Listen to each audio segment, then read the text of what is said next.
Jalan, bro. How are you, Dokter Aizat? Udah sehat dah? Oh, no, no, no. Getting worse, Prof. It's okay. Part Getting, of life. yeah, Insyaallah get well soon. Dokter di, Biha, apa kabar? Baik, sihat Pramira. How are you? Alhamdulillah. As usual.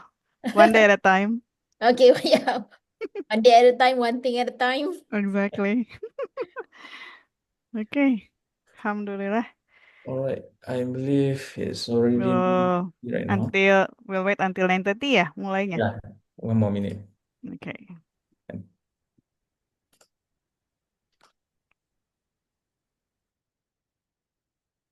All right, okay. Bismillahirrahmanirrahim. Assalamualaikum warahmatullahi wabarakatuh, and very good morning to everyone. First of all, I would like to thank everyone for spending their time to join this webinar this morning. And before anything else, let's begin our webinar today with Al-Fatiha. Bismillahirrahmanirrahim. Alhamdulillahirabbil alamin. Ar-Rahmanir-Rahim. Maliki yaumiddin. Iyyaka na'budu wa iyyaka nasta'in. Ihdinas siratal mustaqim. Siratal ladzina an'amta 'alaihim ghairil maghdubi 'alaihim waladdallin. All right. All right, so again, I would like to welcome to today's webinar, which is micro-credential in online education, where the topic is about navigating the virtual landscape of micro-credential in this online education. So before we begin, I'm delighted to introduce our distinguished speaker for today, which is Associate Professor Dr. Nurbiha A. Shukor or Abdul Shukor, Doctor, sorry. Shukor. Okay, all right. So Dr. Nurbiha is basically an expert in online learning, massive open online courses, online STEM education, learning analytics, and also instructional design. And she is currently holding the position of associate professor and serve as the chairman for Majlis E-Pembelajaran Institut Pengajian Tinggi Awam, or also known as MEPTA, and under the Ministry of Higher Education Malaysia. And the role she's been hold from 2021 until, if I'm not mistaken, the tenure is until December 2025. And additionally, she is the Deputy Director at the Center for Advancement in Digital and Flexible Learning at UTM CDEX, a position that she's been held since 2022. Now she is the pengarah. She's the No, she, director no, now. right. Yeah. Yeah. So that there is not the updated one based on the CV that I got. I'm sorry for that, Dr. Bihar. No Okay. worries. No Uh, worries. all right, just a little bit about Dr. Biha educational background. Dr. Biha holds a Doctor of Philosophy in Educational Technology and a bachelor degree in Computer Science and Education, focused on chemistry, and both of them from UTM. And her extensive experience includes numerous leadership roles, such as the Deputy Director uh, for the Center of Academic Leadership, now the director itself, and also Creative Multimedia and Learning Technologies Manager. And she has led significant consultation project like media literacy for fostering a cognitive emotional approach, a project with UNESCO, and a lot. If I want to list it down, then the webinar won't start today. So without further ado, I would like to invite Dr. Nurbiha to start the webinar. Please welcome Dr. Nurbiha. The stage is yours. Thank you. Thank you, Dr. Aizat, for your kind introduction, and thank you everyone for being here, for having me with IIUM today. Hello, Gombak people. Is there no, also we also have people not from Gombak as well? Maybe for PJ. I'm not sure. Do we still have UIA in PJ? No, No. no. In Kuantan, In Kuantan, Gambang, and yes. Pago. Yeah. So hello everyone. I think what I'm trying to talk today is I think a bit of overarching what's happening in Malaysia regarding related to online learning in general, and I will narrow that down to focus on micro credential later on, and how higher education institution should embark in this journey, and what is the future of micro credential for Malaysia. So this is shortly what I'm going to cover.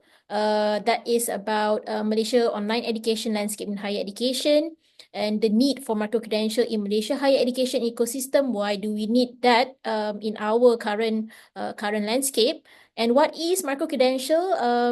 Maybe a very general overview of it, and how micro-credential is recognized in our current education system, and what's the future ahead of micro-credential in Malaysia.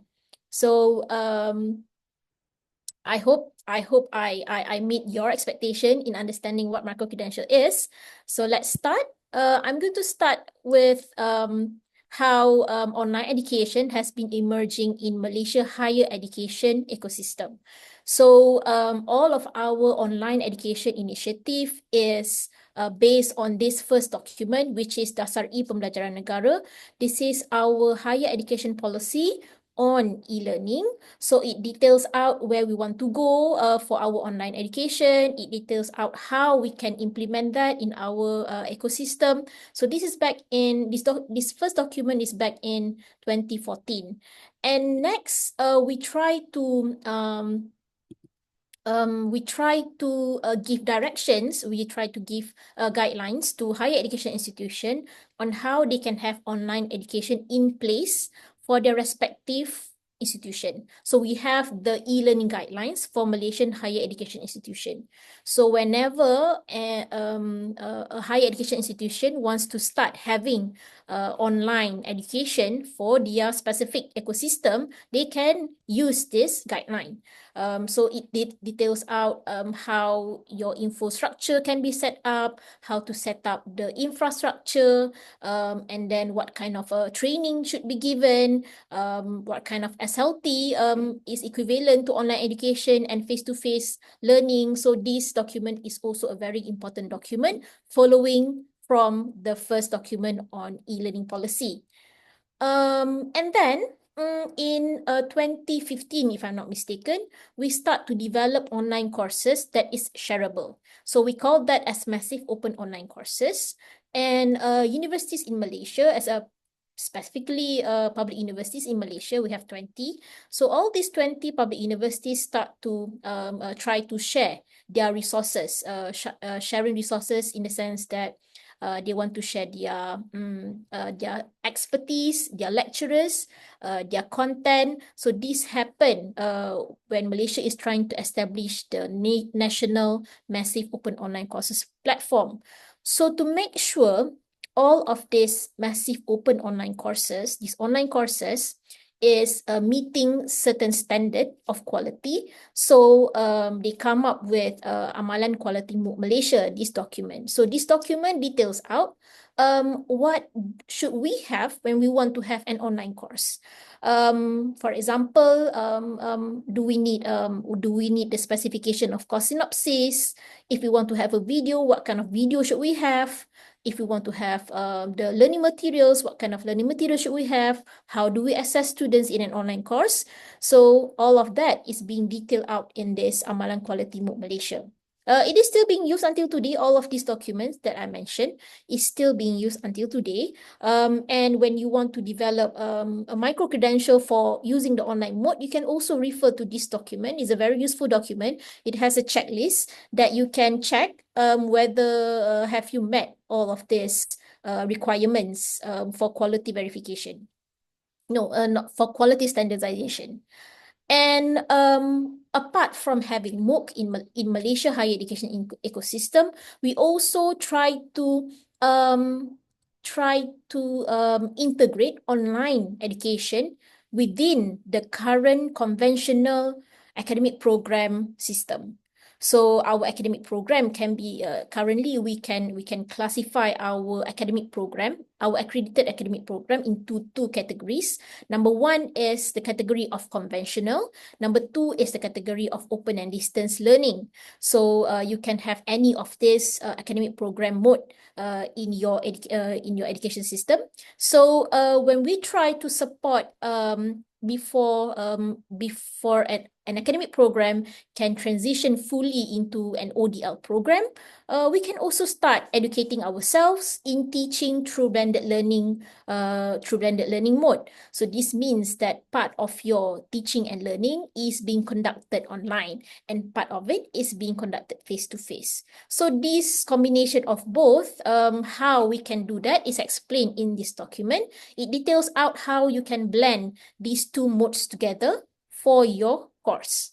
So this is also a very important document. It's not partly, it discusses on how blending between online and face-to-face can happen.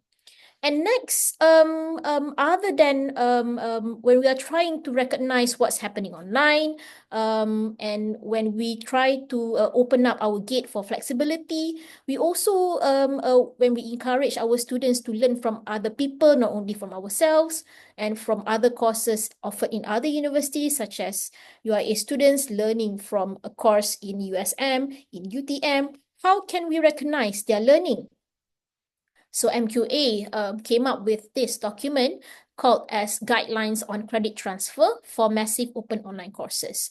So this encourages a registered student in the current education, in the current higher education, in the current university, to learn from other universities, and their learning in that university can be recognized in their host university.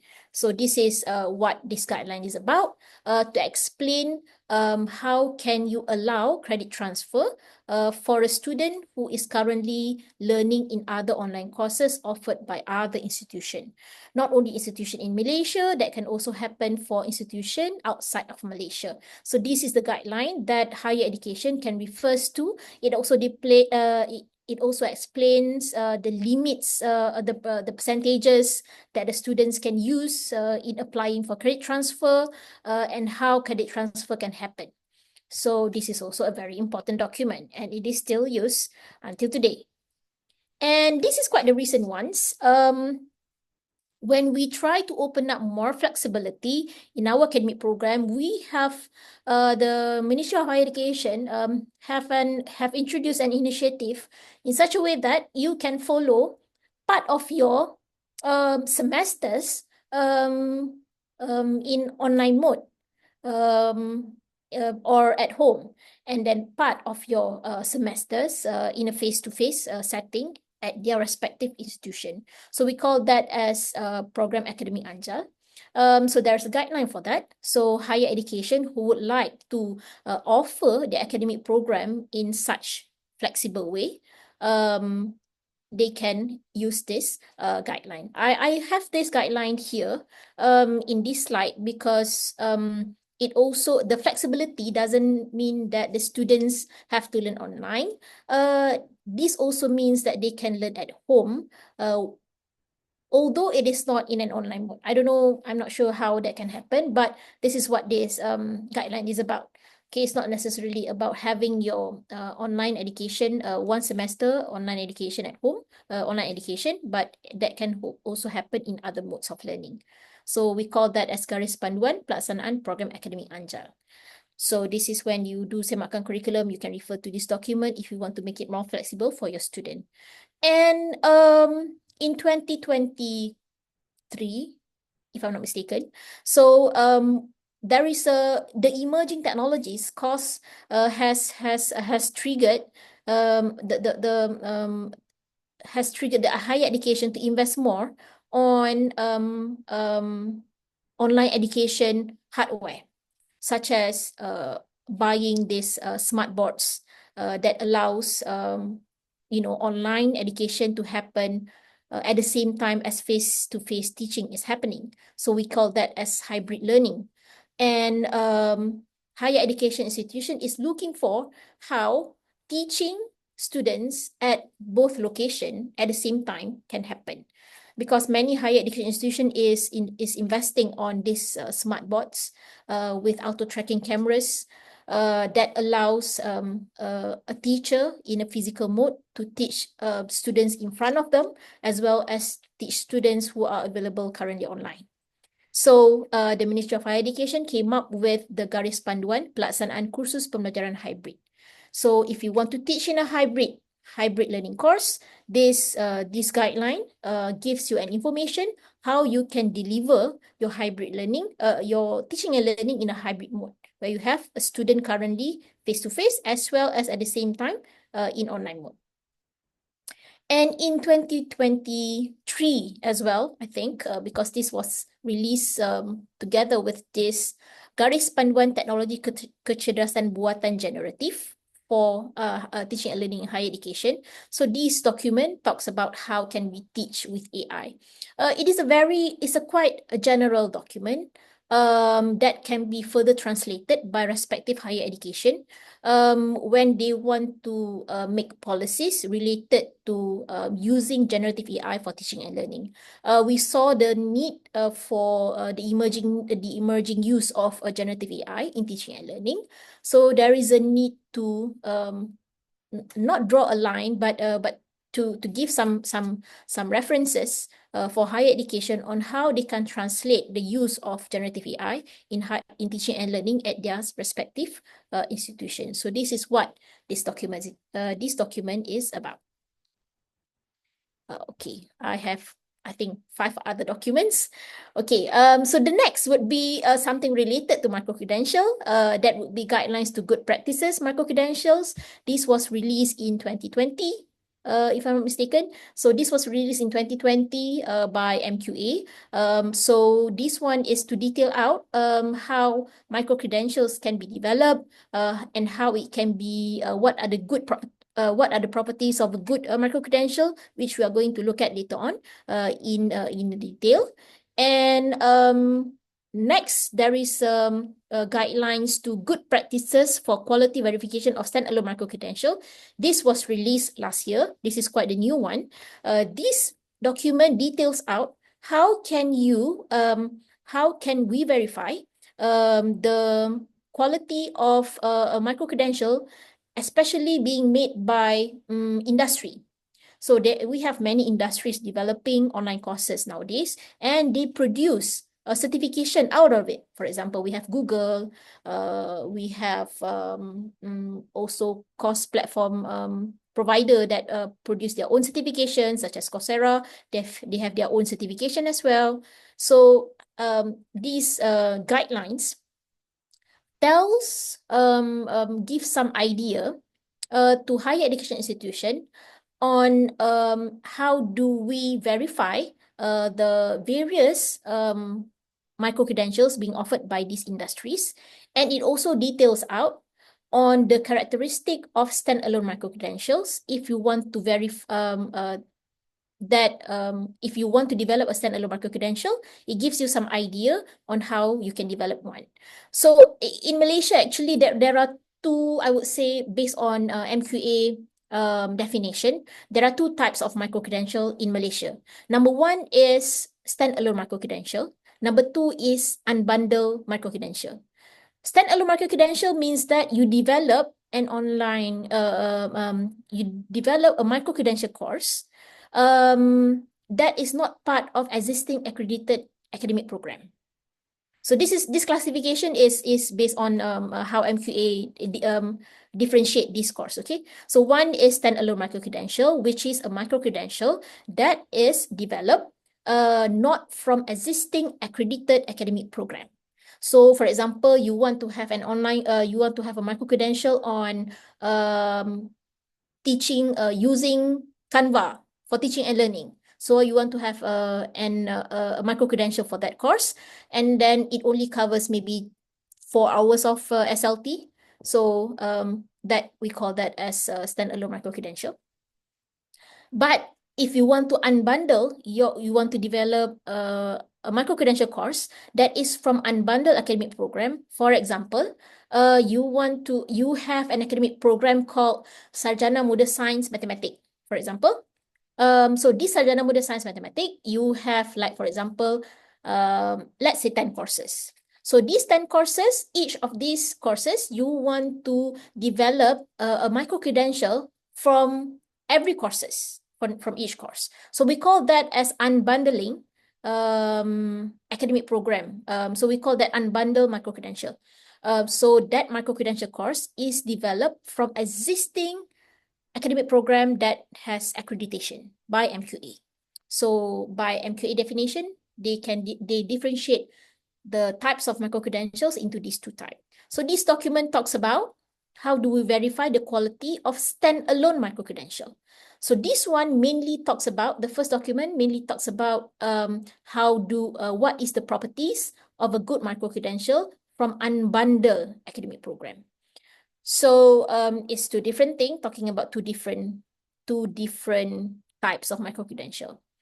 And to recognize the micro-credentials being developed by the higher education institution, being developed by industry partners, MQA introduced a document that allows any learning experience that takes place outside of the current education system to be recognized. So students can be accepted into a higher education academic program based on their prior learning in using micro-credential, or based on their prior learning. For example, they have prior learning in certain at their workplace, or they have a professional certification.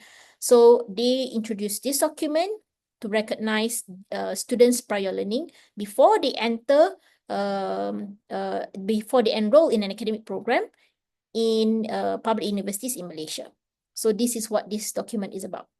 So it's totally three different documents that we can refer to related to micro-credential. And finally, maybe this is not current related, but I think in 2019, we also have this document, or is it 2021? We also have this document. Higher education institution introduced this document called Excel. Is a experiential learning and competency-based education landscape. This is for academic program who wants to transform their design of the academic program. So, the one that is related to micro-credential would be this POISE. So they introduce 4 ways of redesigning your academic program. So the one that is related to micro-credential is this POISE design. This POISE design is about providing personalized education in your current conventional academic program. So when I said conventional academic program, this means that you deliver your teaching and learning in a face-to-face mode, in which more than 80% of it is being conducted in face-to-face, and maybe you have 20% of it being conducted online through blended. So they introduced this design, the POISE design, to try to give an idea on how you can embed your micro-credential in your current conventional academic program. So this is about academic program design.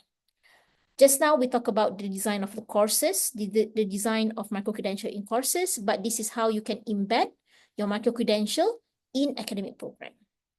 And of course, this is also not really related to micro-credential.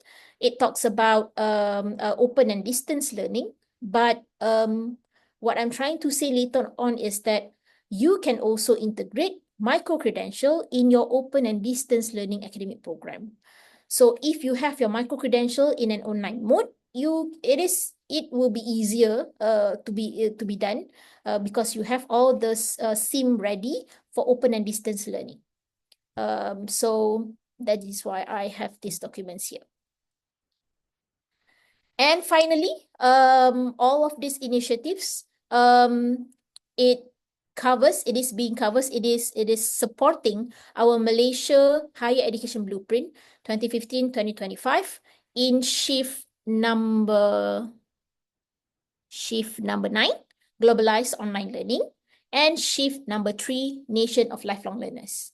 So as we understand it, there will be new Malaysia Higher Education Blueprint releasing soon for 2026-2030.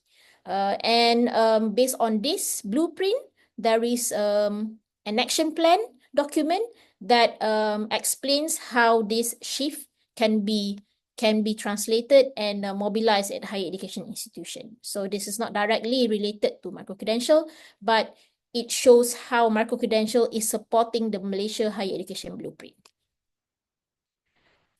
So maybe some question before I proceed about these documents. It is quite a lengthy explanation of the documents that we have in Malaysia, but I think we need to understand how micro-credential fit into our Malaysia higher education ecosystem and landscape. Maybe any question, if there's any, related to the documents that I've explained? Just a quick question, Dr. Biha. All the documents is available online, right? If I'm not mistaken. Yes, they Yeah. are all available on the GPT's website. You can Yeah. always also search these documents online. Yes. All right. Sure. Okay. So next, let's talk about why we need to have micro credential. So we see the emerging needs of online education, but later on I'm going to explain that micro credential is not specifically a course, is a credential that allows that can happen when you deliver a course on online, face-to-face, or blended mode. So when you want to have a micro-credential course, your course is not necessarily have to be online. You can have a micro-credential course in a face-to-face mode. You can have a micro-credential course in a blended mode. So that has to be, I think that has to be clarified as well. So when I talk about micro-credential, I'm talking about the credential that carries when someone completed a course. And that course can be online, face-to-face, or blended. Okay. So we saw the emerging courses available online specifically. And because the technology has become more affordable, and we have many emerging platforms that allow anyone to teach something to the public in general. So I really like LinkedIn Learning because they have a very nice content and a very short duration. And Coursera is a very prominent platform that offers online courses. Not to forget, we also learn from YouTube as well, whether or not we know whether this person giving this knowledge, whether they are verified or qualified person to deliver that knowledge. So, but Coursera, we have some verification that this person is reliable and the content is valid. And Udemy is also a very nice platform if you have something to share. Udemy allows anyone to share, to have a course for free. Coursera and EDX is quite selective in hosting an online course. You have to come from a specific reputable institution for you to put your online course at their platform. LinkedIn Learning is also needs some verification about who you are when you want to offer an online course at their platform. But of course, YouTube and Udemy is more flexible in hosting online learning content at their platform. But we can always question the validity of the content and the reliability of the person sharing the knowledge with us. Okay. And we are in the generation of people trying to learn something, but because of technology, something that we have learned seems irrelevant, and now we need to learn something new again. So when we want to learn something new again, we need very quick information, and most of us, I think, currently we learn something new quickly by Googling something over the internet. So that's by reading articles, but most of the time we do not have time to validate whether the things that we are learning over the internet is valid or not. Okay, so we are actually learning all the time, and the things that it seems no longer relevant nowadays, we need to learn again. Okay, and that's why there is, based on these facts and figures, there are increasing numbers of online courses. This is the facts and figures in 2021. Just in 2021, produced by Class Central. Class Central is a good platform if you want to know about what's new in MOOCs, what's new in microcredential, what is the latest report and trends in MOOCs and microcredential. You can go to Class Central. So this is the recent analysis that they have, MOOCs in 2021. And these statistics do not include China, of course, because China, their online learning platform called Zhutang is so massive, and because they have so many universities, and that numbers it deserve a very specific category of their own because of the massiveness of number of courses being hosted in China at Zhutang platform. So in 2021 we have, this is, I think this is after, this is during pandemic, in 2021. So there are 950 universities offering online courses. There are 70 degrees being offered by learning through online courses. And there are 1,670 micro-credentials being produced from these online courses. So and these numbers are increasing. I tried to find the new facts and figures, but I couldn't find that, unfortunately. But the latest ones is in 2021 that I found. And this is some facts and figures in Malaysia. So Ministry of Higher Education have a study on the current status of digital content development during pandemic. And we were still at in 2020, we are starting to have micro-credentials. We already have MOOCs in the pipeline. We also have some content on OpenCourseWare, but other digital content are emerging and are massive. This include short videos in the YouTube being offered by the academics in the YouTube. That includes also notes and other learning materials being developed in 2020. And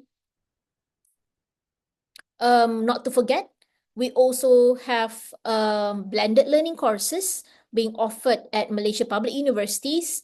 So I have this percentage here to be included because we can leverage on these blended learning courses when you want to develop your micro-credential. If you have your blended learning substitution, this means that you replace yourself with your content. So that means you already have your learning materials, self-instructional learning materials that you can use for the material in developing a micro-credential course. So this supposedly, actually, we should have 14,474 micro-credential as well, because we already have 14,474 blended learning substitution courses in Malaysia.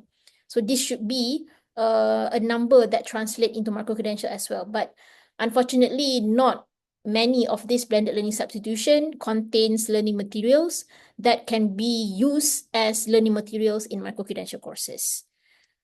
And maybe a little bit on University Technology Malaysia, just to motivate you to further embark on micro-credential journey. We started in 2020, so it is now 5 years.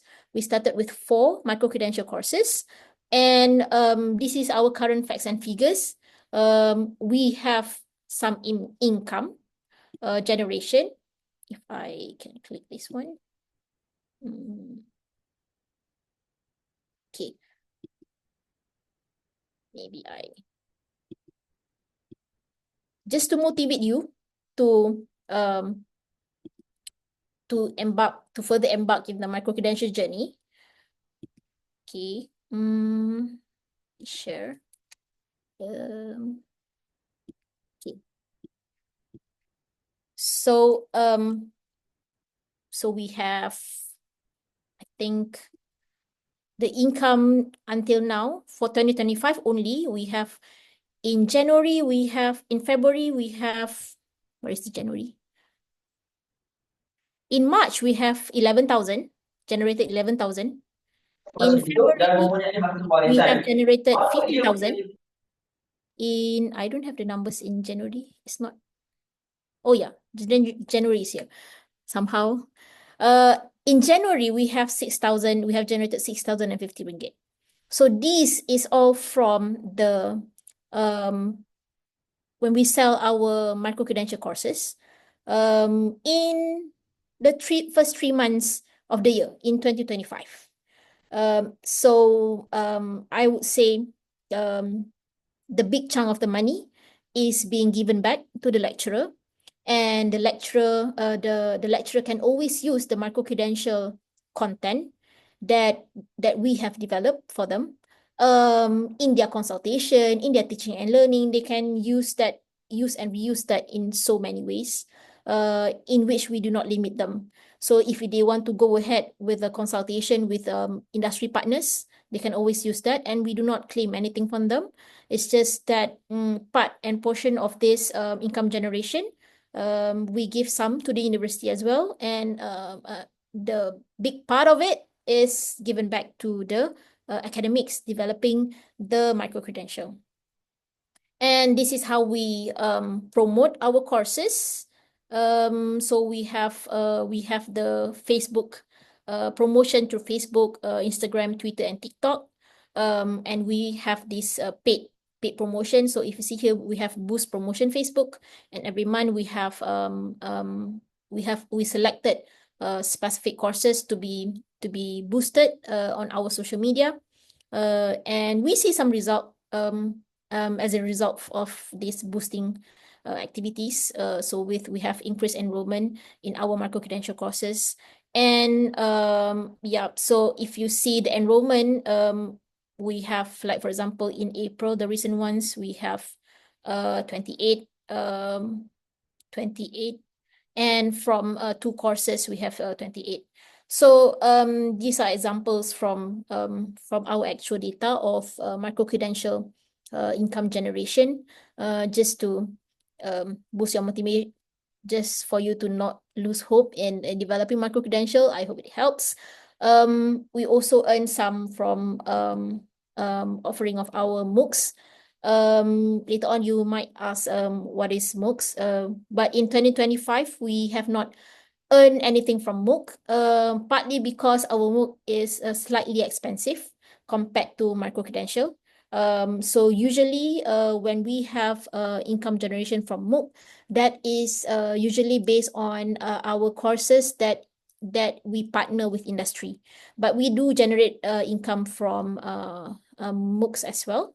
But just let me tell you that initially in micro-credential, when we start, the income that we generated, for example, last year we generate overall is 30,000. However, this year we see that in the first 3 months, we almost have 30,000 already. So last year we generate 30,000 in general from January until December. But this year we see that in the first 3 months, we are almost getting 30,000 already. So the trend is there, and the trend is increasing. So it's motivating our staff to further develop micro-credential at our institution. And mind you, all of these are standalone micro-credential. We have not unbundle any academic program into micro-credential yet. We are trying to go towards that. But because the demand from the industry is that the demand from the industry always comes from courses that is not in anywhere exists in our current academic program. So that tells us something about the recency, the relevancy of our academic program content as well. But the things that we develop is mainly based on industrial needs. And we have a market analysis on what is needed by the industry. So that's why we can have a specific targeted audience when we develop the content for micro-credential. So all of these are income generation from standalone micro-credential. It is not part of any accredited academic program.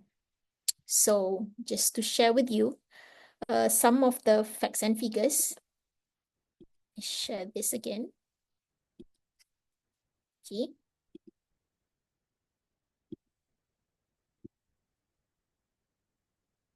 All right. So why do we need a micro-credential? So if you look at this scenario, I think because of COVID, the variability of our learners who come into higher education has become various. So we can have, for example, I give an example here. We can have someone who is not marginalized, but who wants to perform well, who performs well in his SPM, but because of the financial issues that this person, can we call that Ali? I put the name as Ali. Ali decided to not continue his study first, but is trying to earn some money to help his family, and he's looking for flexible and affordable program. And we also have on the other end, I'm not sure what do I name him? Is it Siti? Okay. Siti, we can say Siti is a senior executive in information system, and she has long graduated from bachelor in an information system in the year 1998, and she needs to update herself with new knowledge that is relevant to her workplace.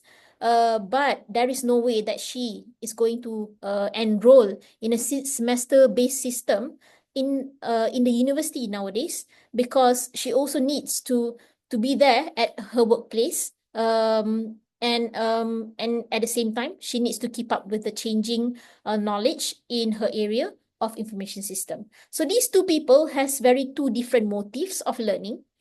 They have very two different motivation to pursue their study.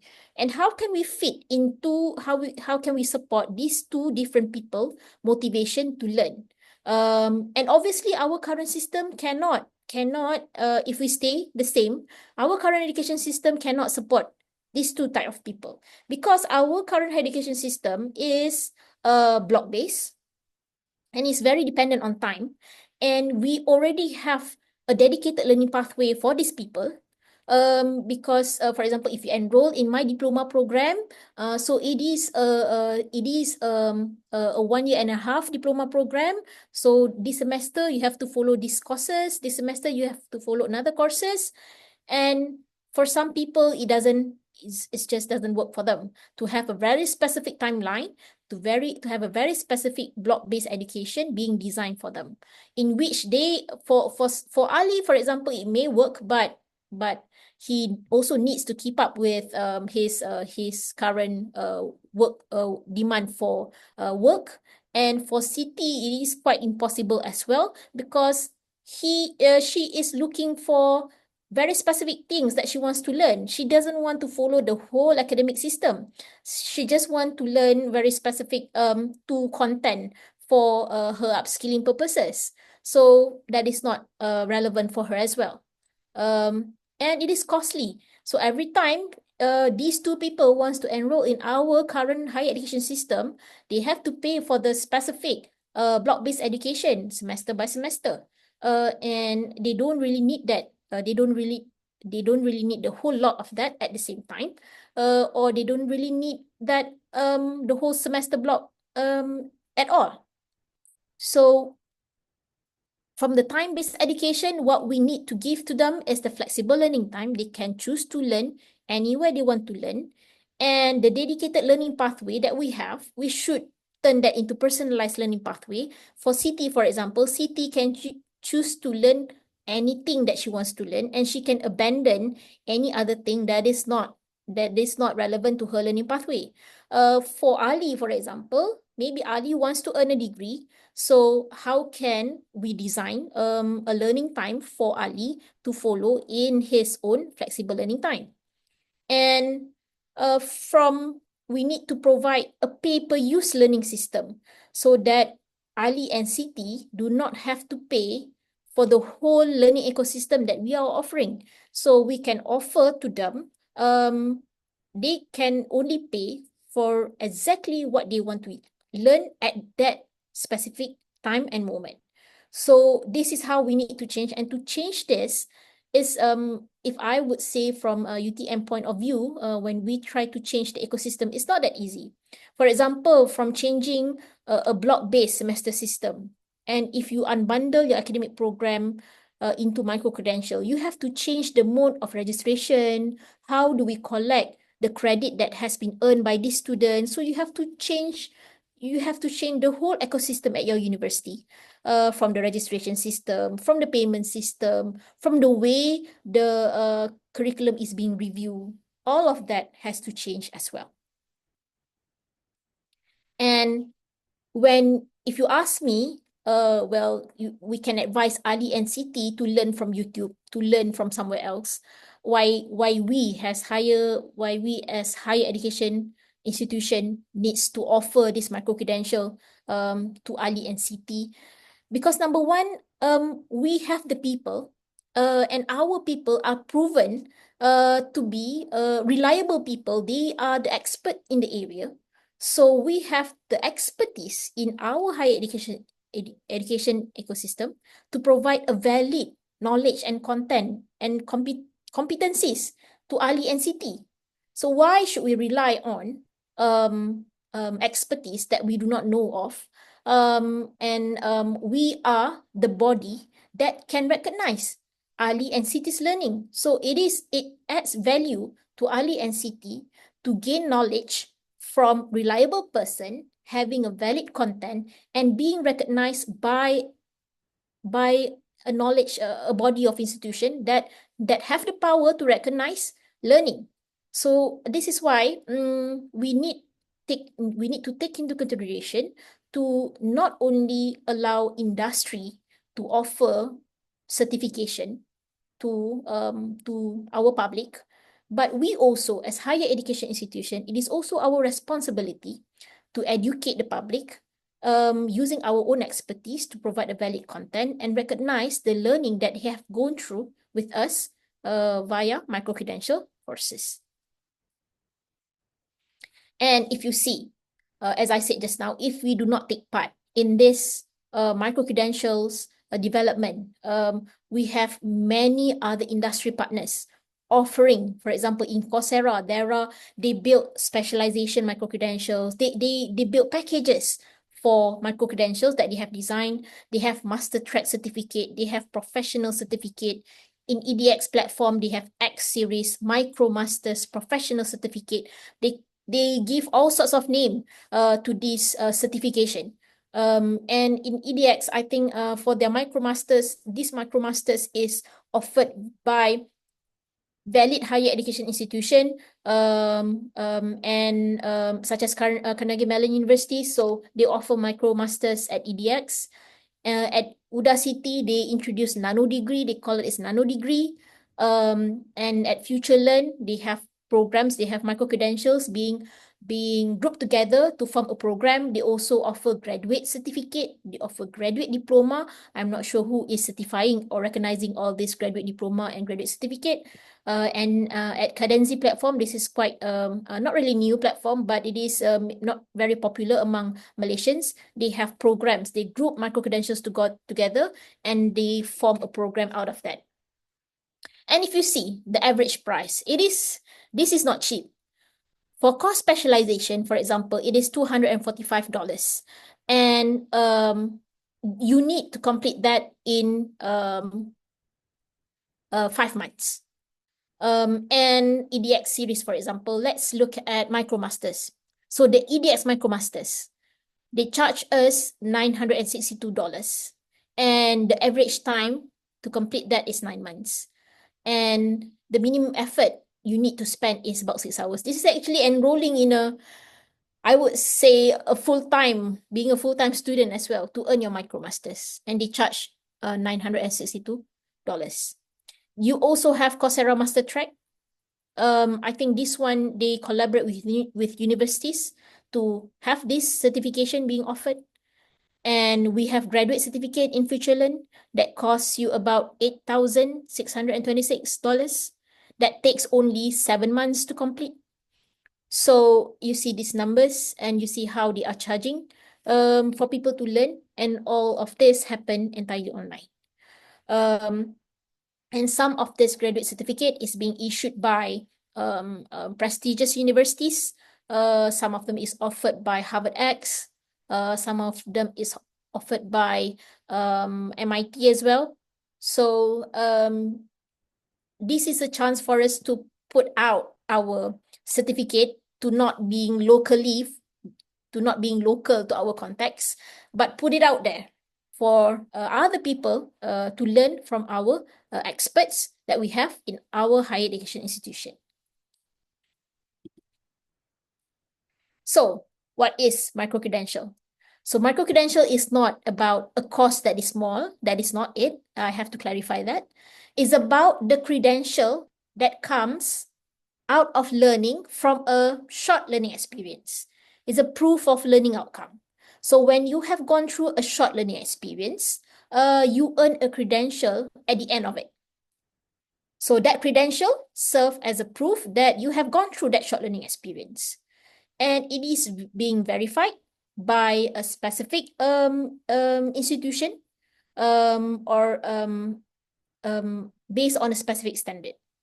And in that credential that you have earned, the small from short learning experience, have your name on it, and we can verify that you are the one who learned in that short learning experience. We are going to look at the digital credential recognition later on. So this is what, in short, what micro-credential is. It is a proof of learning outcome after you have gone through a short learning experience. How short is short? If you look at this one just now, learning in 5 months, that is not short.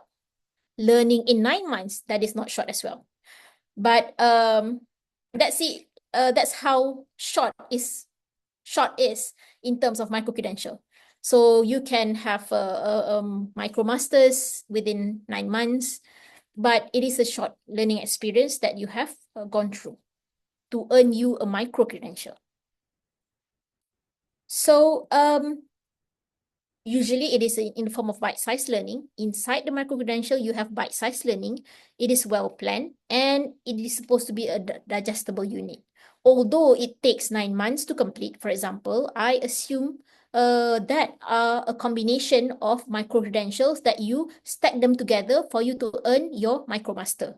It is not that you complete one course and then you get micromaster. It's not that you complete one course in 9 months and then you get a micromaster. That's not it.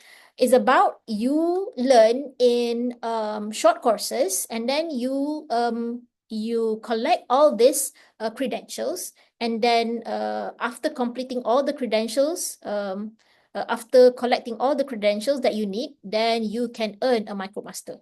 So that within 9 months, that was what this table was about just now. So just not to confuse you, it's not that one course you have to learn for 6 months to get the professional certificate. It's it is several number of courses that you have learned, in which each courses you get a credential, and then you collect all these credentials together within 6 months, and then you can get a professional certificate. So this is what it means. Okay, it's not one course for 6 months.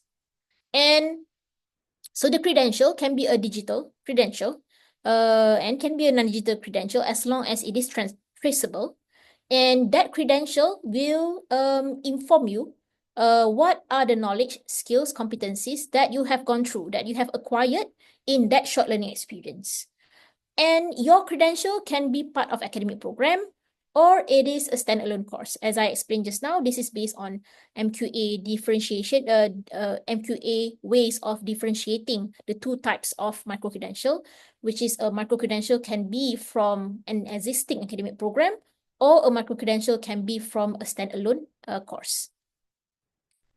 And it is an exit way from meritocracy trap. It introduced our academics as well to new pedagogies, and it introduced us to the idea of digital certification that is traceable. So in the world in which that anything can be replicated, anything can be duplicated, anything can be hallucinated. So this digital certification I'm going to show you after this is a certification that allows you to trace back to the original provider of the micro-credential course. So it becomes more reliable when we want to accept a student who wants to apply for credit transfer from the micro-credential.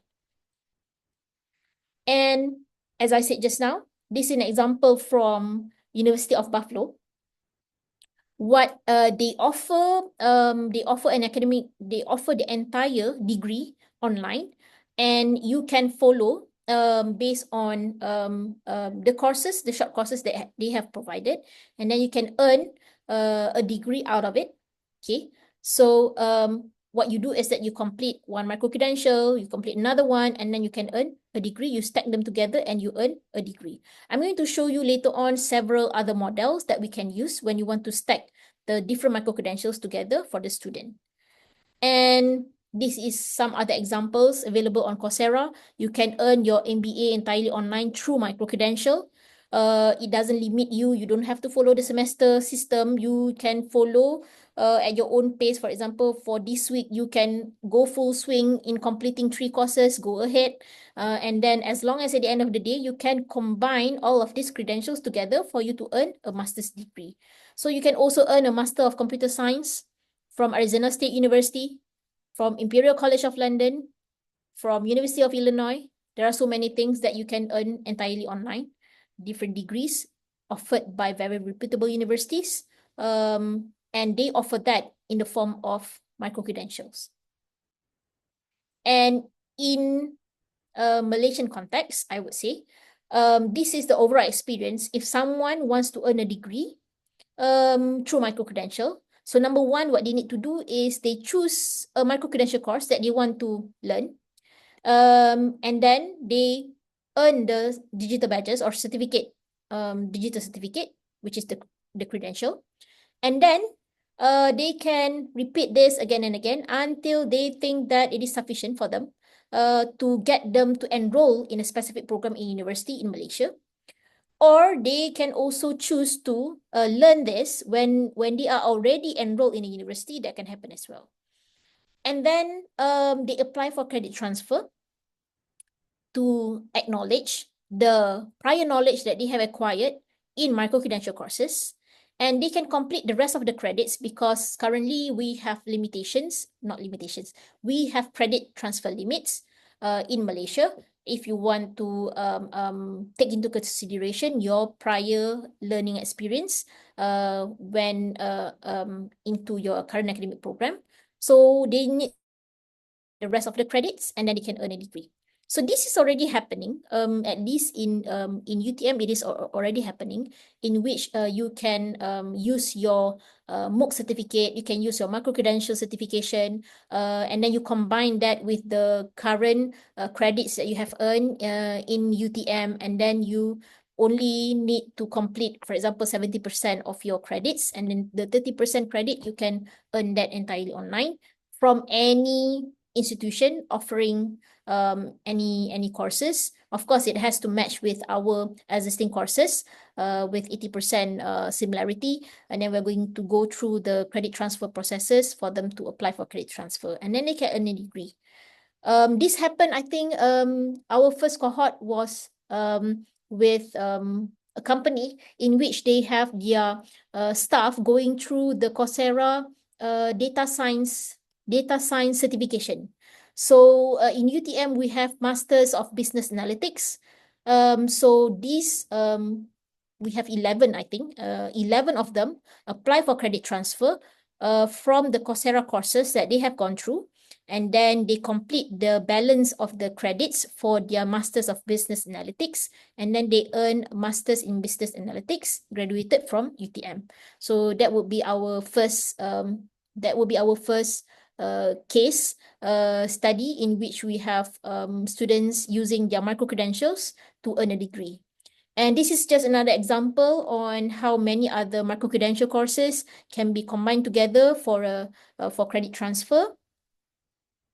And all of this, whenever people learn online, the thing that matters is their credential. Yes, Prof. Mira, you would like to ask? Yeah, Sorry. so on this one, you said so there are 9 micro-credentials Mhm. mapped to how many courses in the program in the Master of Business Analytics? No, this is not the one. Just now, I was telling you about the Coursera courses. The participants from Coursera, from this company, they have 11 of them. They enroll in data science courses in Coursera. That maps to 4 courses in our existing Master of Business Analytics.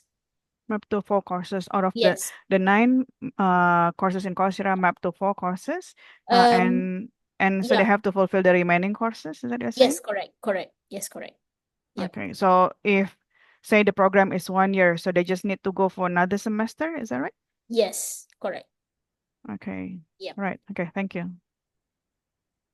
And all of this happened because what I'm trying to say is that um, we have to establish a trust system in which we have to trust the credential that the students bring to us as university.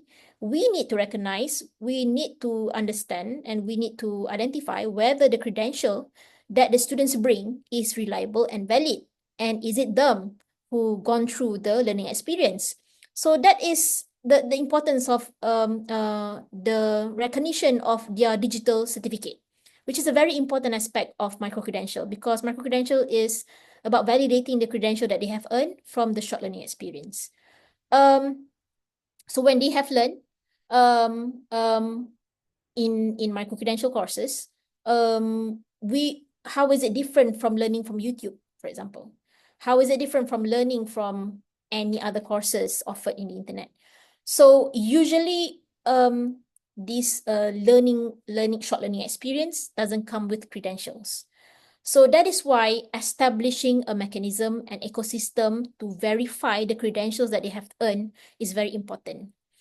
Although they can take part in courses that is on demand, it is important for us to make sure that that credential is being verified by us when they want to apply for credit transfer.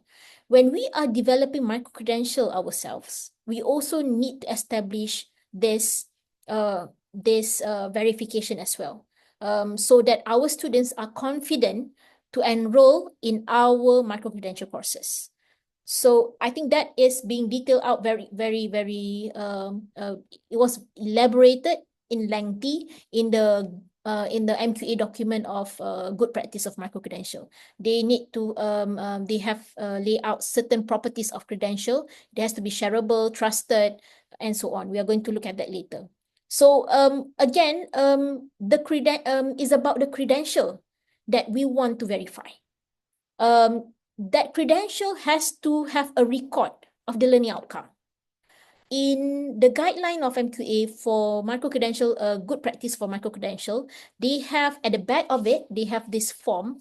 They call it as Malaysia Micro-Credential Statement. So in that Malaysia Micro-Credential Statement, for any of us who wants to offer a micro-credential, we should release a micro-credential statement, a Malaysia micro-credential statement, to inform anyone else about the short learning experience that the students have gone through. So it should have the record of the learning outcome that they have gone through, what kind of assessment that they have gone through, what are the specific knowledge, skills, and competencies that they have gone through in that course, and who is giving that knowledge, and whether it can be combined into obtaining larger credential. For example, you need to explain in your micro-credential statement, if you complete this course, can you earn a master degree in something something? So that is what the Malaysia micro-credential statement is about. It gives an idea about to the public about what you can do with that credential that the student have earned. Okay, and it is very different from a simple digital sign certificate. So I put it here. Okay. When you offer the micro credential, that credential should carry the digital badge that encoded the learner's achievement. The word here is encoded. It is within the certain technology being used that we encode that learner's achievement in a structured data format that is understandable by the computer. It is different than digital signature on a certificate. Okay, a digital signature is just a digital code attached to an electronically transmitted document. It is very different if you want to offer a digital certificate to your student at the end of your micro credential courses compared to digital badge. So So this would be an example. It seems like a badge. Yeah, it is a badge. And this badge carries learners' record on who they learn from, what kind of skills that they have learned, or knowledge they have learned, or values that they have learned, how many hours they have learned, how they have been assessed. So it carries so many information within one digital badge. So this is an example. So when someone here, it shows here, where is the name? Okay. So it shows here, this person, Azizul Azri Mustafa, has earned a credential for Smart Literature Review using NVivo for Researcher.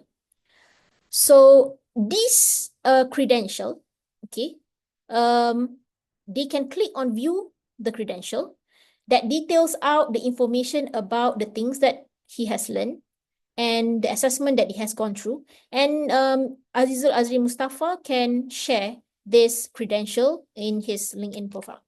So it is shareable. I give another example for Annalisa Hamdan. So she is currently an analyst in EPU, if I'm not mistaken.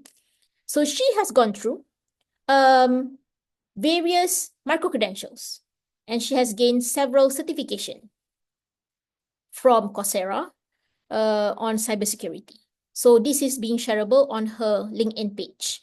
And when we click on see credential, we'll be able to see that this badge was issued to Annalisa Hamdan on 27th of August 2020. And this it explains here what kind of skills that she has learned in this specific credential. So she also has learned understanding of key cybersecurity compliance and industry standards.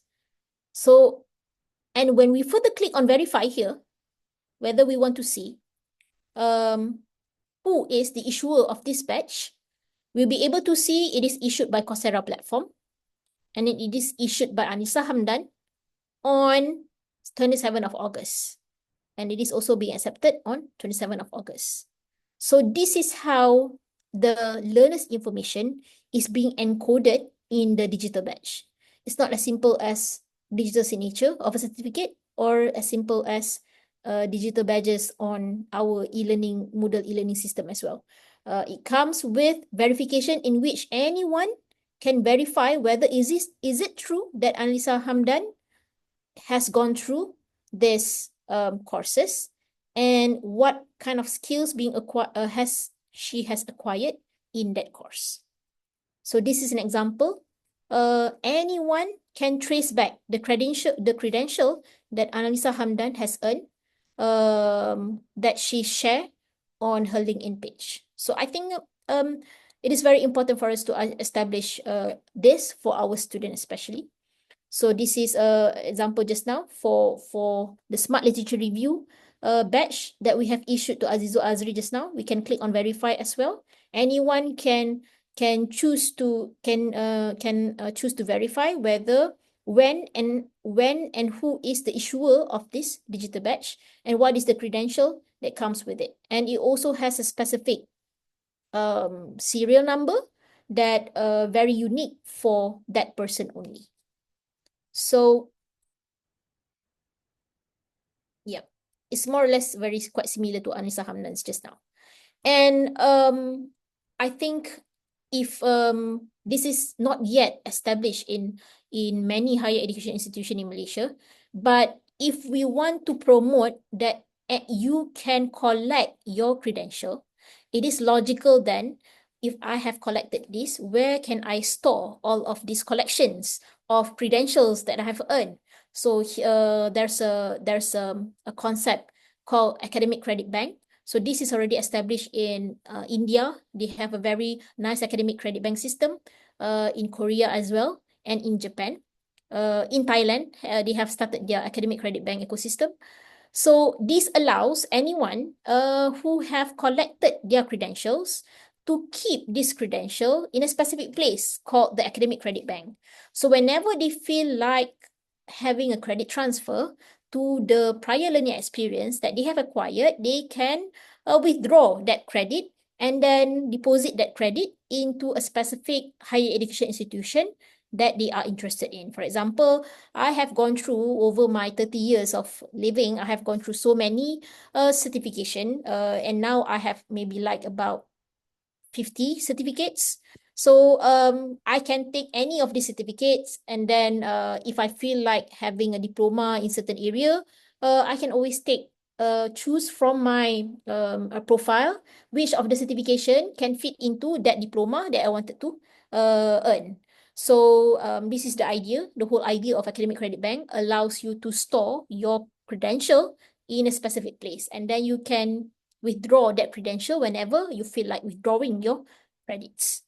So this is not being established in Malaysia yet, but this is where we are heading in Malaysia right now, to have an academic credit bank for our learners, for our public in general, for them to collect their credentials via micro-credential certification. And developing an MC. Before I proceed, is there any other question? Macam ada banyak question kat chat, or I didn't manage to open the chat. Any other question as of now? Can I ask Yes, question? yes. So I think we've met very often, but still I have Yeah. hearing your explanation, it triggers a lot of questions, especially when you mentioned just now about verification, verifying um the completions of Yeah. courses in platform. I think for Coursera, knowing that we have completed courses in Coursera, we kind of see the structures. I mean, like we can feel how it is designed and the competency is developed and verified. But what about if it's from different platform? Because just now you mentioned some other platforms, which is the reputation is not as strong as Coursera or edX or any of those platforms. Well, have you experienced those kind of requests to transfer those prior learning Credits. experience to, yeah.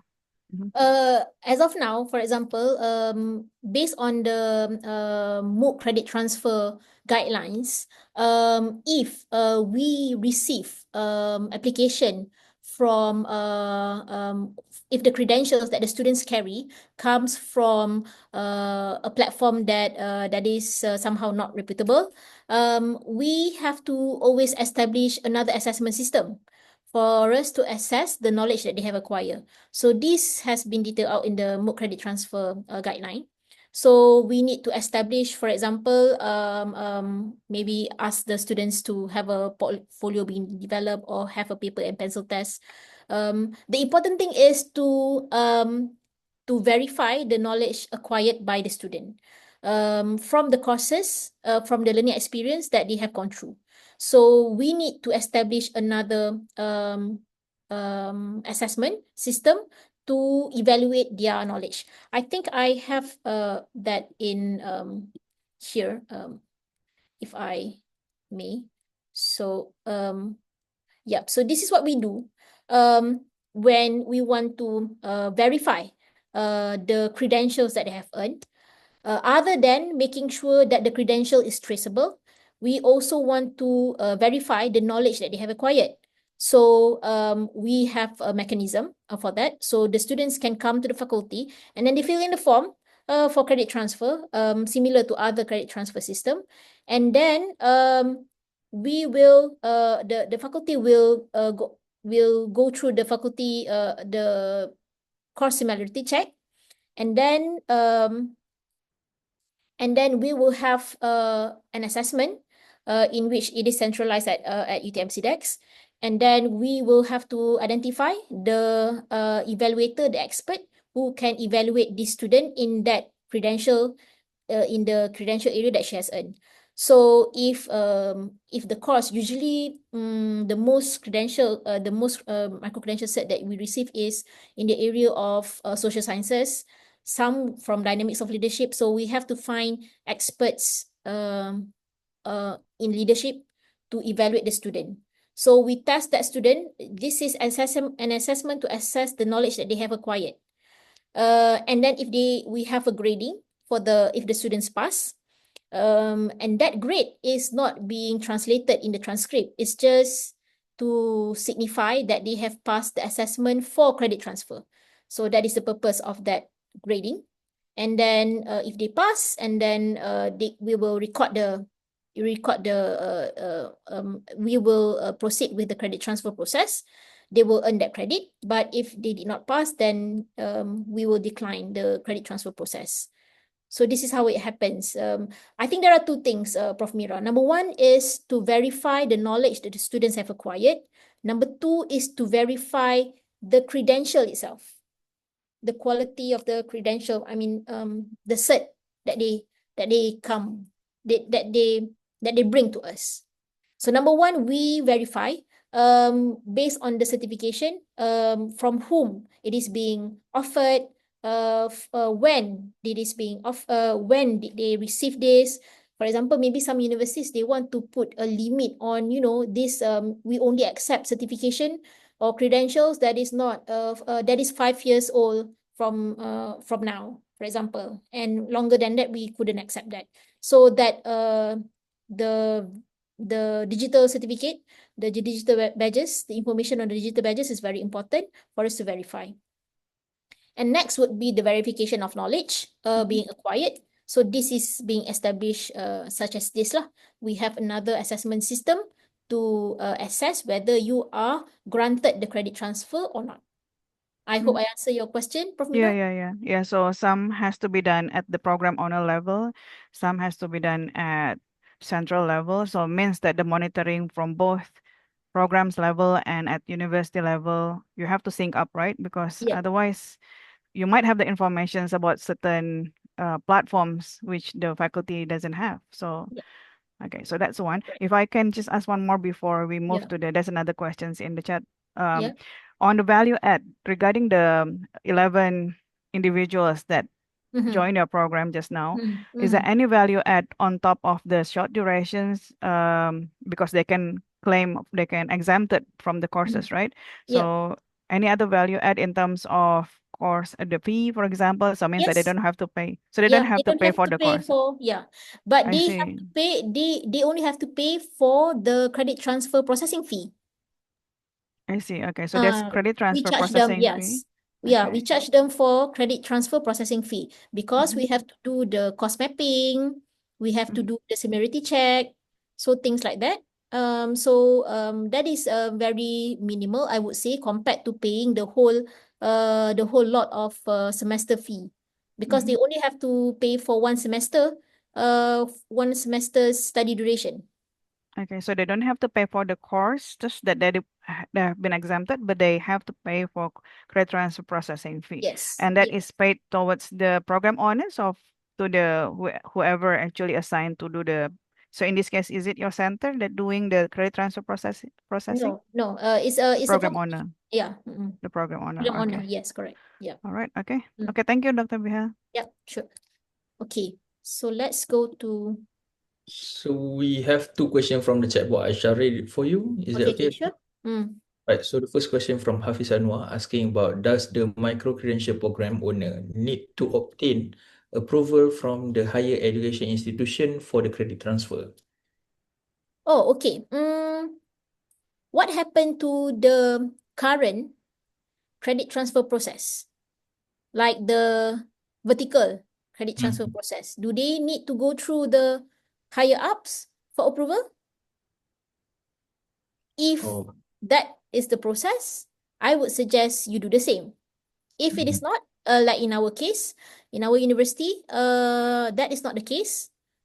We just go through, have these processes in place for credit transfer, because this is the similar process that take place when students apply for the vertical credit transfer. So I see. yeah, so it's the same thing. Yeah. All right. So the second question from Azlin Nordin asking about, may I know who owns the existing academic credit banks in the countries that you just mentioned just now? Oh, okay. For example, in India, it is owned by the Ministry of Education. In Korea, it is owned by a center called NILES, National Institute of Lifelong Learning Education. But NILES is also under Ministry of Education. So it's mostly established at national level and owned by Ministry of Education. But for JMOOC, for Japan, it is privatized to a specific body for for storing all the academic credit banks. For Thailand, it is coordinated by Thai Cyber University.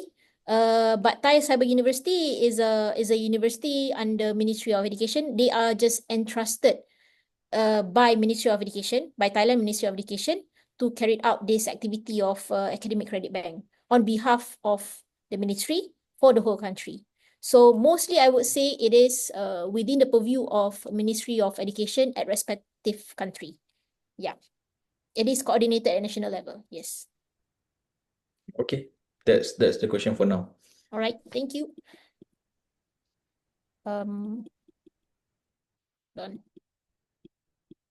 Okay. I would like to go into developing just now. If you want to start developing an MC, number one, document. If you want to comply with the MQA standards, you can always say my micro-credential is non-related to MQA quality standards. That is by all means, you can do that as well. You can claim that as well, and nobody is going to punish you.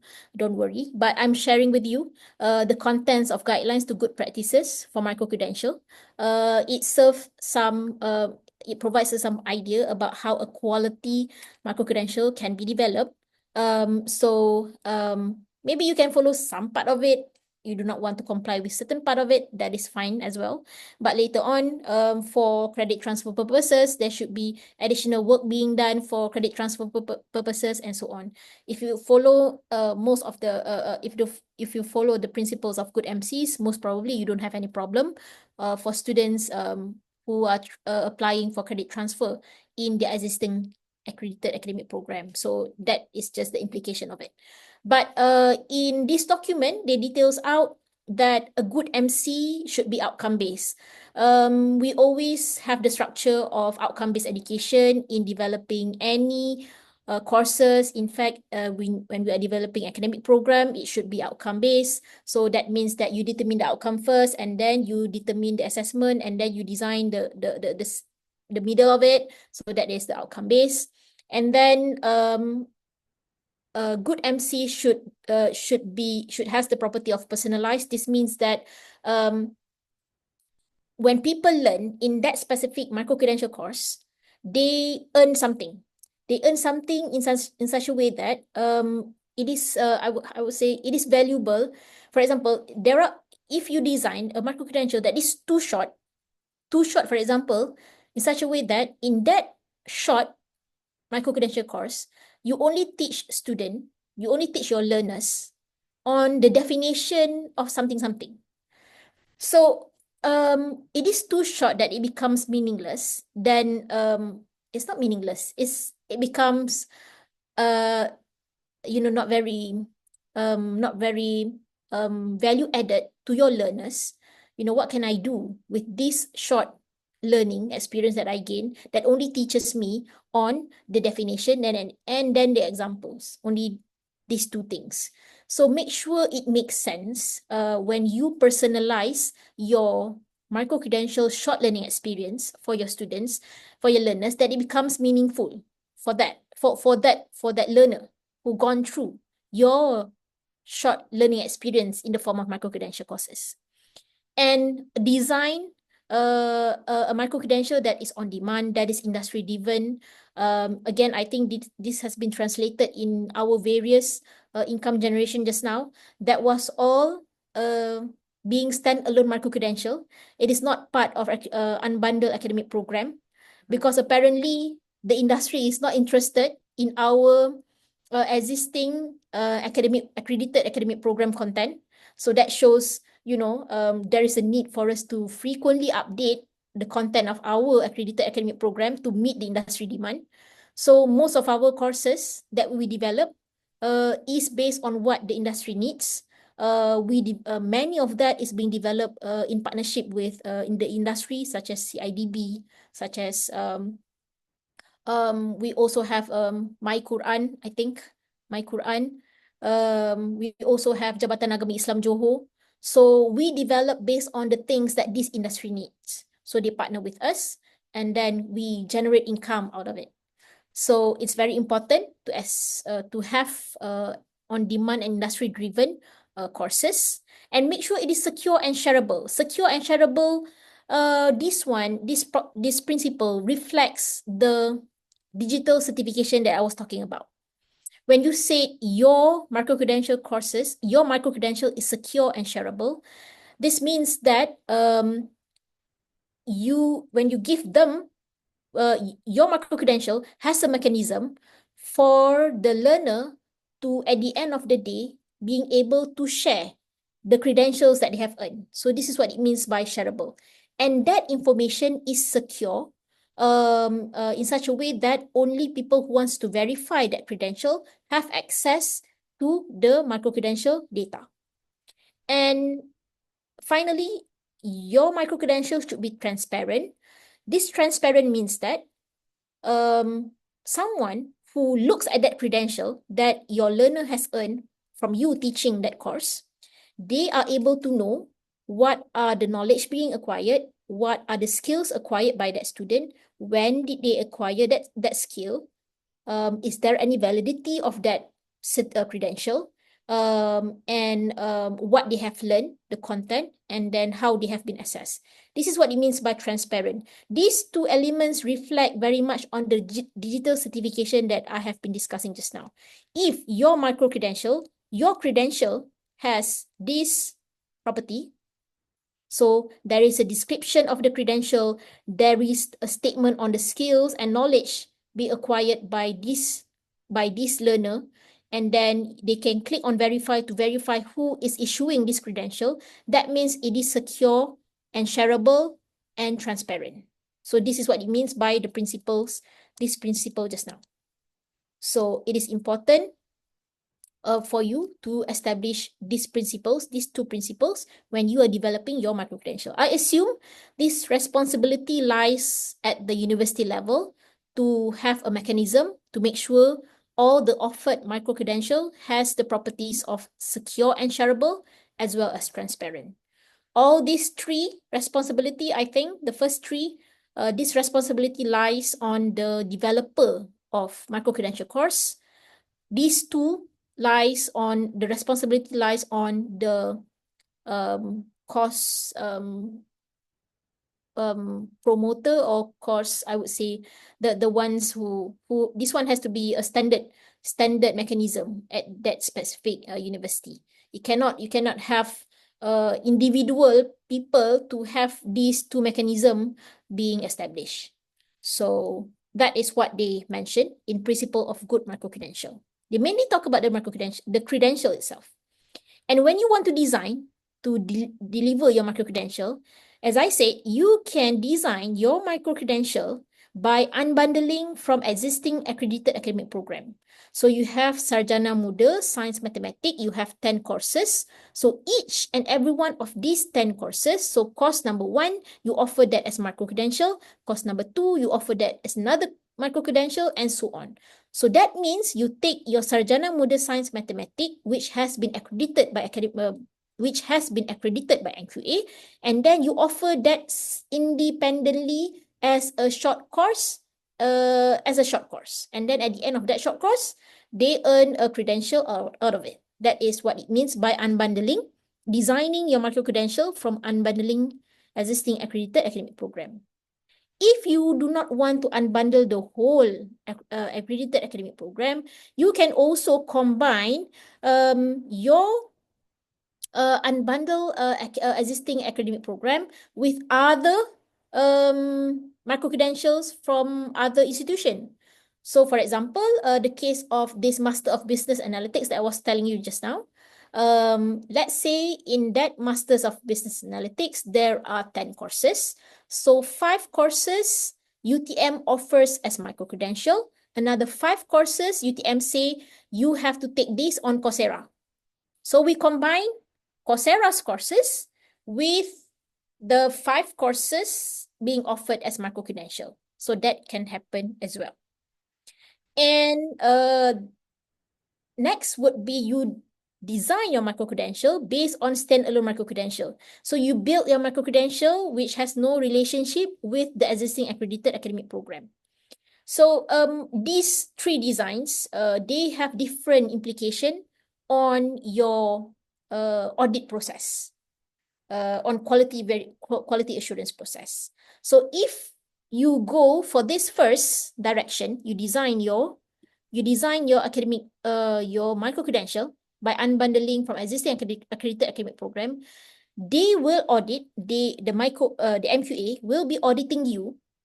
They will audit your micro-credential, but they will audit you together with the accredited academic program. So your micro-credential that you develop based on the existing accredited academic program has to mirror. If, for example, your Sarjana Muda Sains Mathematics, the first course, for example, Introduction to Mathematics, let's say that is the course, Introduction to Mathematics, okay, that course has 3 credits, let's say. And when you want to offer this course as a micro-credential course, all the CLO has to be the same CLO, like the ones being offered, being written in the existing accredited academic program. MQA highly encourage you did not further break down these 3 credits into 1 credit, 1 credit, and 1 credit, and then you offer 3 MCs.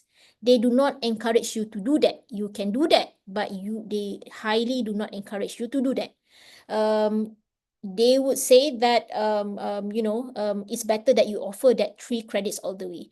At MEPTA, we're still trying to negotiate with MQA so that they allow us to offer 3 credits from accredited academic program into 1 credit, 1 credit, and 1 credit. But I also highly think that it becomes very difficult for our learners, because if they complete only 1 credit, they have to find where is the other 2 credits.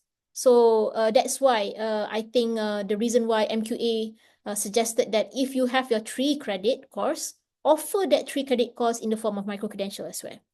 So not break them down into further small units. This is how they're going to audit you if you are unbundling if you're building your micro-credential based on from the existing accredited academic program. For this one, standalone micro-credential, they are not going to audit you at all.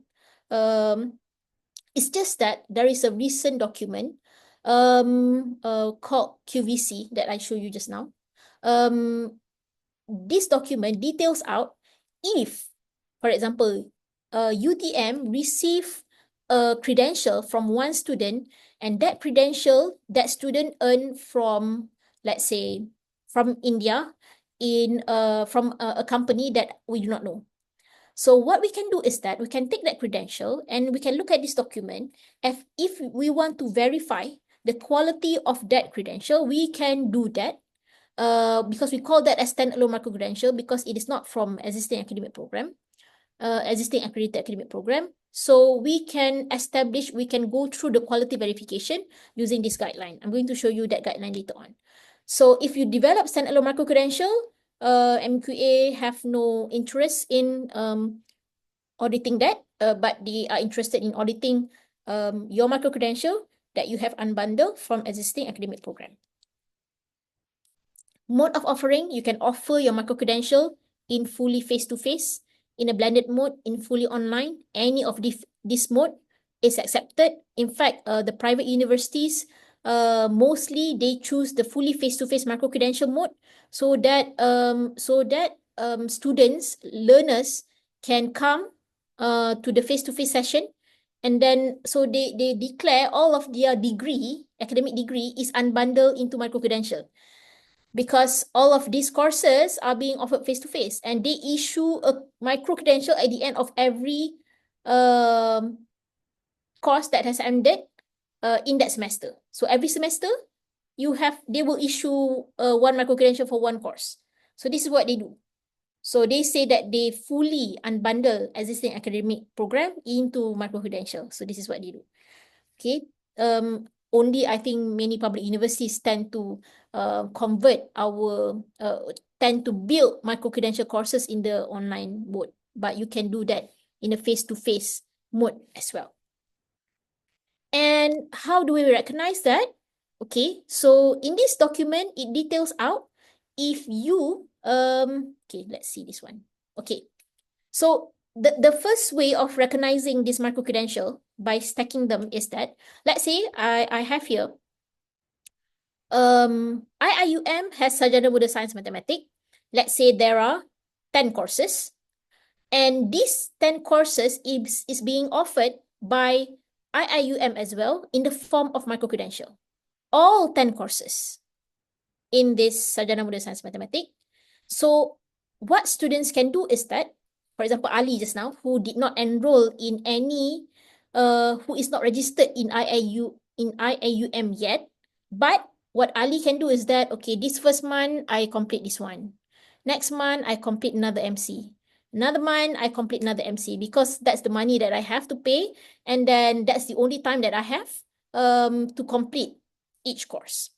So Ali can combine and can collect all of this credential and then stack them together and 100% apply. They will get 100% credit transfer because it is offered by single higher education institution from unbundling existing accredited academic program. So Ali will get 100% credit transfer. This is what being explained here. Single HEP.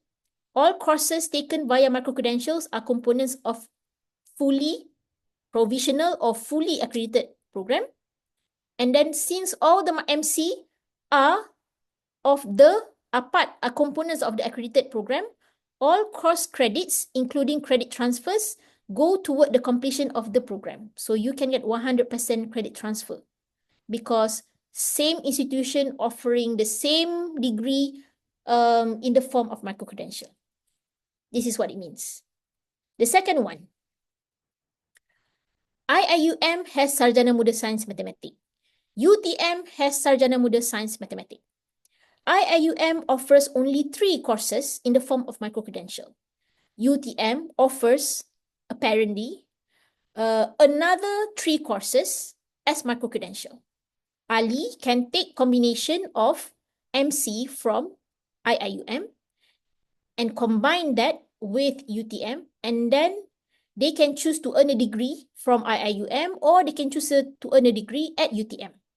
So by combining the credentials that they have earned from these 2 institutions from accredited academic program, they can get up to 70% of maximum credit transfer. So you have to complete another 30% at UIA because you want to earn the degree at UIA. If you want to earn the degree at UTM, you have to complete the balance of the 30% at UTM. So this is another way of doing it. This is what it means by this column, the second column here. Multiple HEPs offering micro-credential from existing accredited academic program. Okay. You can get maximum of 70% of the credits in the program because UTM and UIA offers accredited academic program called Sarjana Muda Science and Mathematics. Maybe the name is a little bit different, but basically, if they have the same content and similarity of content, and then they can get this maximum 70% of credit transfer.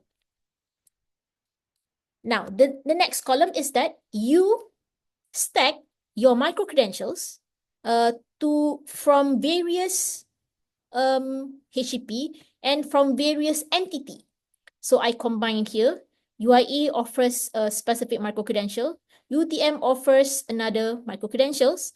And then part of it, they take from Coursera, another micro-credential, and they collect that together and wants to apply a degree, wants to earn a degree at UTM. So they can get up to 30% of MOOC credit transfer and up to 30% of FLC credit transfer as well. Okay, so FLC is for this one, for credit transfer from Coursera. This has to be earned via FLC credit transfer. For UIA and UTM, they can get this credit transfer based on the 30% MOOC credit transfer. And then they combine that, they can get up to 60%, in fact, and earn a degree in UTM. So this is what it means by the final column of this one. Standalone, additional from HEP and other providers. So Coursera is considered as another provider. UIA and UTM is the HEPs offering accredited academic program. Okay, do we have question up until here?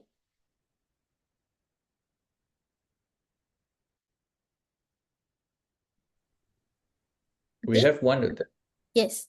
So from Azli Nordin asking about how does a learner know what course they should take, perhaps to avoid duplicate micro-credential provided by different higher education institution or missing the important relevant course that may lead to issues Yeah. in the future. Yes, that is why this transparency is very important as well. When I talk about transparency just now, the Malaysia micro-credential statement should explain number one, this certification, this credential is part of bigger credential. And in fact, if you look at my example of University of Buffalo, it's actually the responsibility of the university offering that offers a credential. If you look at University of Buffalo website that explains about their credential, they have very wonderful explanation on where to the student about the pathway that they can go through. Mana pula kejap So it explains mana lagi yang tak lengkap, which credit that where can you get this course, this one. So here, if you go to University of Buffalo and then click on their micro-credential courses, for engineering intramural, for example, they have program description. And then they state there how many courses do they have to complete.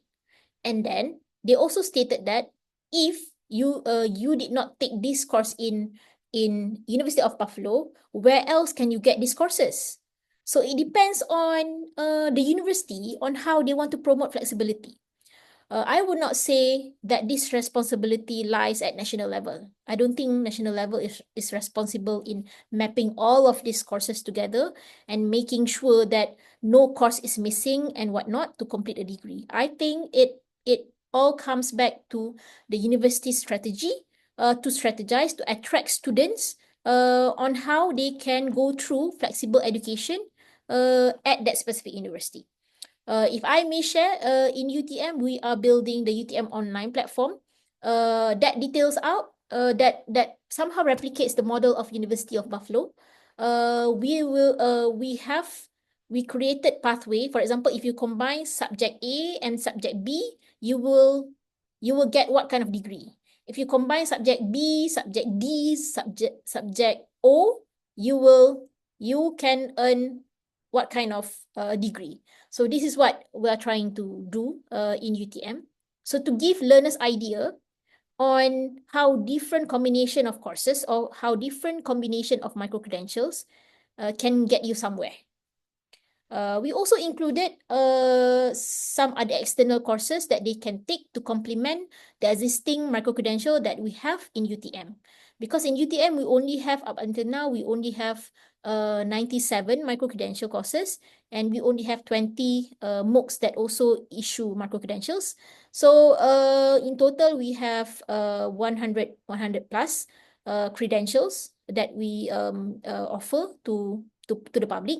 So we want to try to educate the public how the combination of different micro-credentials can get you somewhere for the degree in UTM. So that would be my answer. The responsibility lies within the university on how they want to promote flexible education at their specific institution. If we have a national platform then that can do the matching, that will be great. But unfortunately, we do not have that yet. In Thai MOOC, they have this, they have the national platform, but it does not it only details out what kind of credentials being offered, but you cannot do mix and match. Let's say, for example, I want to take one course from UKM, one course from UTM, one course from UIA. What kind of degree can I get from the combination of these three courses? They do not have this matching. I think, but what I see from University of Buffalo, they have this kind of matching, but that matching happens to the credentials in University of Buffalo only, not with other institution. I hope that answered the question. I hope that is the question, right? Yeah. Okay. All right. So we have one from Prof. Amir. Prof. Amir, I'm sorry, Prof. Amir, I cannot see the chat again. But the question, if I recall, is about, is there any survey that validate that our unbundled program is not interesting or something like that? I'm not sure if MQA Is doing so. does that. Yeah, I don't think so. But I think what they do when they come up with this initiative of unbundling is that they see the trends in the upcoming the trends in the offering of online courses. So they say that there is a need for us to oversee the quality and how do we enable people to learn from any courses in the world, and then we want to recognize that because we want to promote lifelong learning, so you can learn from anywhere and then you will be recognized for the things that you have learned. So I think most of the things that they do is that they try to understand the trends of the rising of the offering of online courses. And of course, from by learning from other countries in the ASEAN as well, in which we see Thai is quite advanced in having the academic credit bank.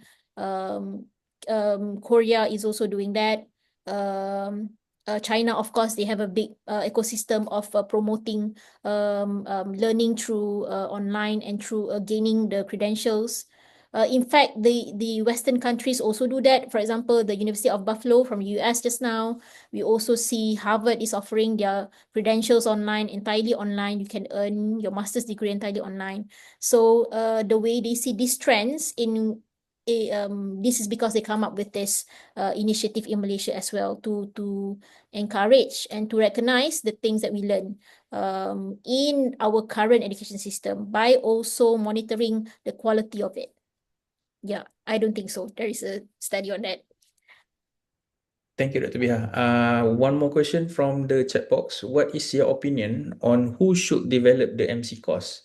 So should the same course developer to develop the MC course, or the institution or university appoint other or specific micro-credential course developer for the existing course, meaning that we sub to a vendor lah, basically. Is it supposed to be like that, or is it the content owner?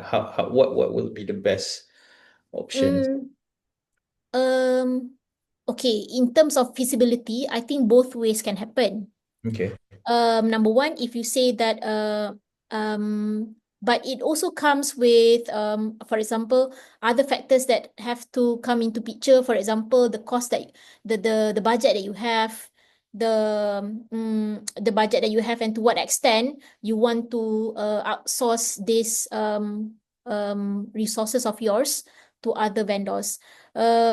Usually we try to, I would say, because we are higher education institution. We are the experts in the field.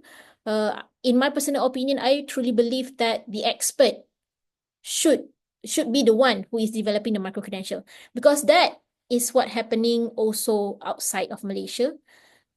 Actually, when we learn, we want to see the experts speaking. We want to see the attachment and the attachment and engagement with the course is better when we see the actual people in the area talking about the things that they are expert in. Um, because previously we have this academics who were saying that, I'm not sure. The subject was very dry. I'm not sure what subject, but this academic, this professor, came to me and said that, I don't think anyone wants to learn my course. My course is not interesting. It's only interesting to me. I don't think anyone wants to learn in my course. So that was the concern. But but this professor is very passionate in in sharing and then in teaching. So we encourage this professor to continue with the online course that they want to develop.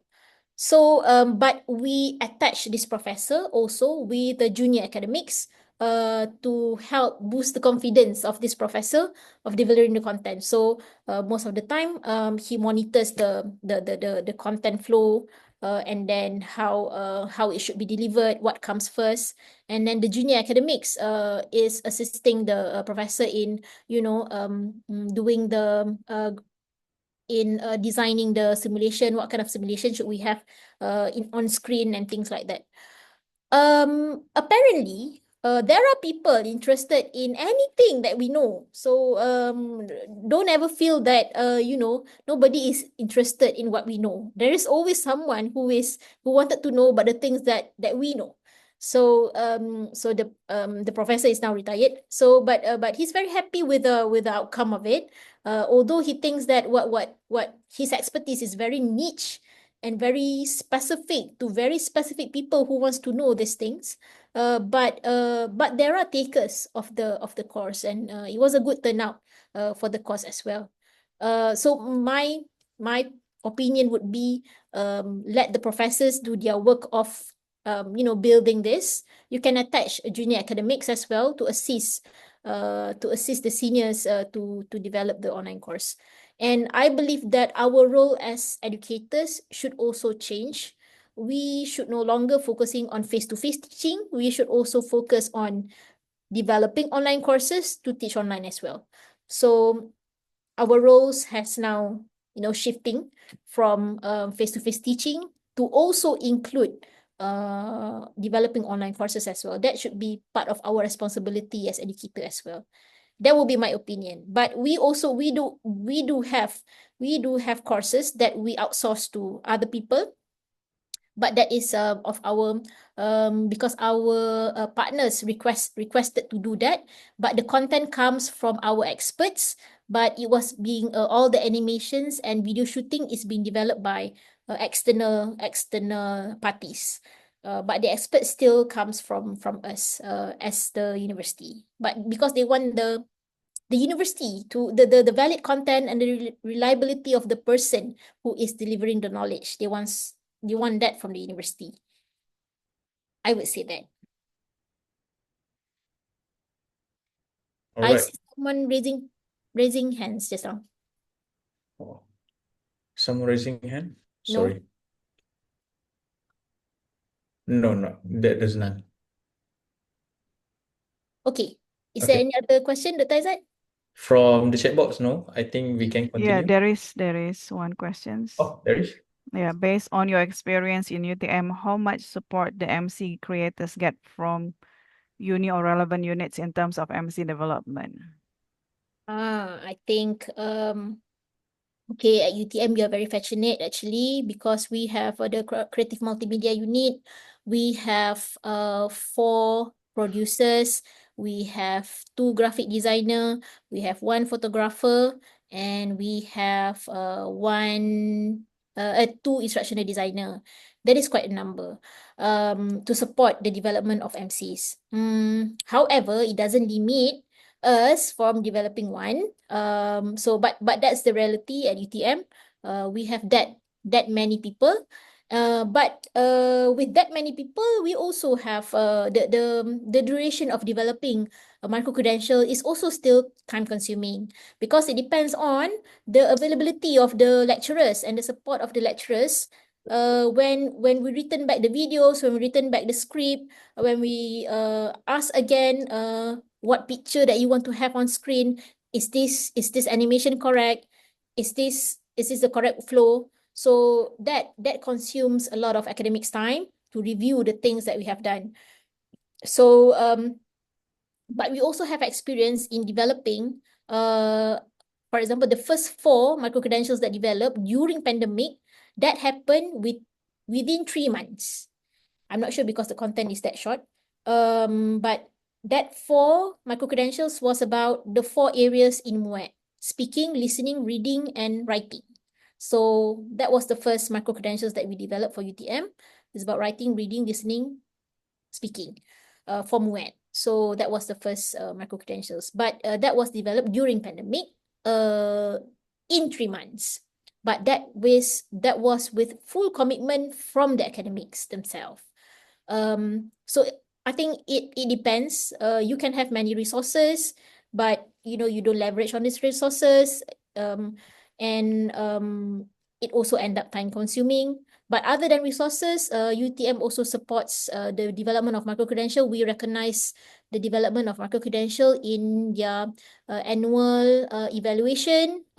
So we have a very, very tiny, little marks. If you develop micro-credential, it contributes to your annual evaluation, but not that many. We do not have it doesn't bring you to promotion. But I know USM is having, if you is having this micro-credential development as a criteria for promotion in USM. That happens in USM, but it does not happen in UTM. So other than human resources, incentive in the form of annual evaluation, I think money, we do not have money incentive. Is only that if your course becomes sellable and you earn money from and then your certificate is being bought, people buy a certificate, then you get portion from that.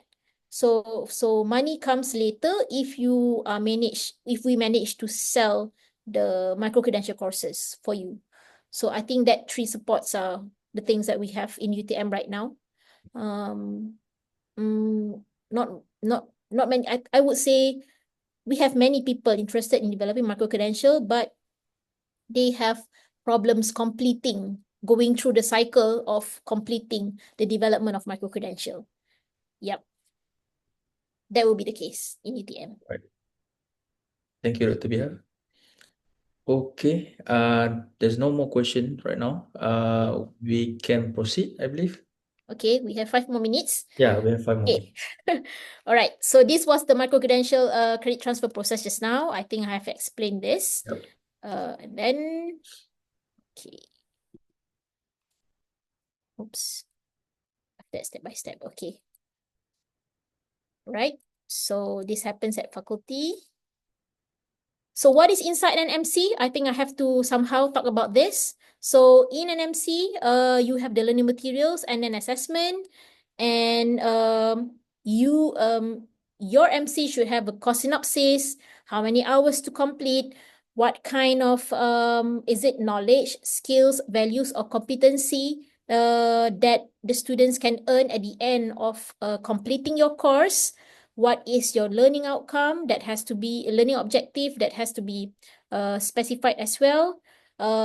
So you set your topics to make sure your students can reach the learning outcome that you have set, and the activities as well as the assessment.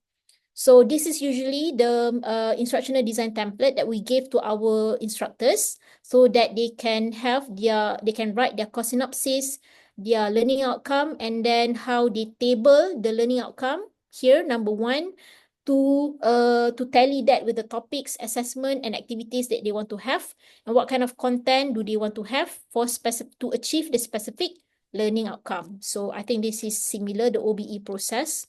Okay. And then, so for online mode of micro-credential, as I said just now, you can have micro-credential in the face-to-face mode, blended or online. This is an example of when you want to have your online micro-credential. So preferably, we ask our lecturer to prepare their videos. It can be in the form of talking head, it can be in the form of narration or demonstration video, it doesn't matter. You can also use open educational resources as your videos or as your notes. And there should be assessment that measures the achievement of MCLO. And if you are developing micro-credential that is unbundled from existing academic program, make sure all of this content maps map and mirror the existing accredited academic program, because they will audit you based on that. Okay. So if you're developing a standalone micro-credential, it doesn't matter. Make sure you just have notes or your instructional videos or activities and assessment. And mind you, videos is not compulsory. You can, I just put there as a good practice for UTM. That's what we do. We make it compulsory for video, but it is not actually compulsory to have video for your micro-credential. And how to develop one. If you want to start developing one, I highly encourage you to start enrolling in a micro-credential. Then you know what it feels like learning online. Then you know what it feels like earning a credential, and what it means by, you know, being able to share the credential. So this is an example I put of the credentials that I have earned by learning online. I've gone through the LinkedIn short courses, micro learning. So I have all the certificate on my LinkedIn profile. This is the Credly testing that I made. So actually, this Credly is issued by me. I signed up because I wanted to try the Credly digital certification. So this is something else. But this one I earned from Curtin University, Analytics for the Classroom Teacher, with the credential ID, and it is issued on November 2018. I also earned a certificate from EDX for Analytics for the Classroom Teacher. This one is from another platform on EDX. So try to enroll one to have a feeling and to know what it feels like learning online. Then you can have some idea and expectation about what should you give in an online course, in a micro-credential course. So I highly encourage you to do that. Okay. So the future of MC in Malaysia, as I said just now, this is, we have two types of micro-credential in Malaysia as defined by MQA. Number one is the standalone micro-credential, where you develop your micro-credential that is not part of existing academic program, or you develop your micro-credential that you unbundle from existing academic program.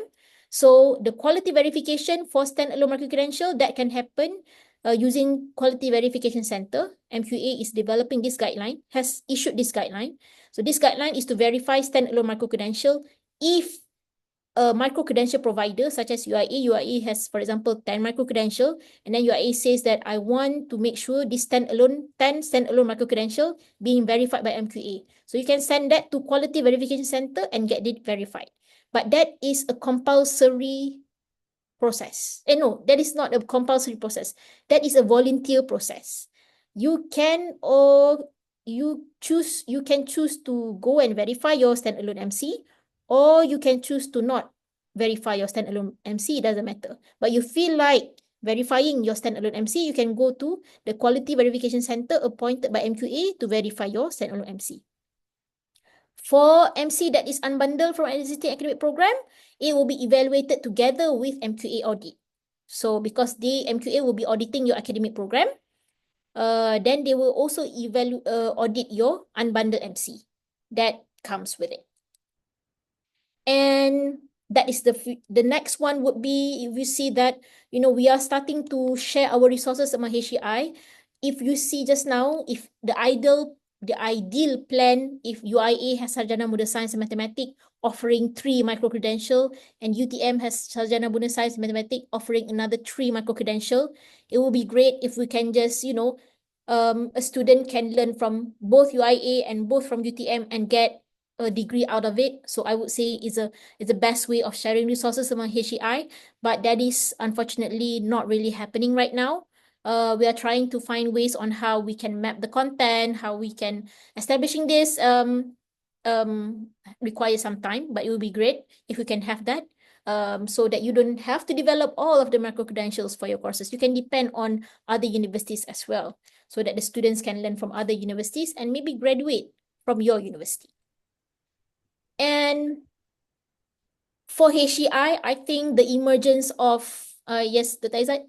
Uh, we can, because some of the participants need to leave for classes. Okay. Yeah. Yep, this is the end of it. Okay, all right. Okay. So what HEI can do is that they can also leverage on their current expertise and their current resources. For example, they can unbundle ODL if they have ODL program.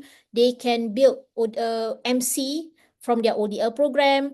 They can also combine MC from the courses from conventional academic program, because you can have MC in the form of face-to-face. So you can do that. You can combine your blended learning with MC, with courses from conventional program. You can, if you have professional certificate, you can combine that with MC, and then you can encourage students to earn the degree in ODL mode. And so the possibilities are endless, I would say, with the emergence of micro-credential.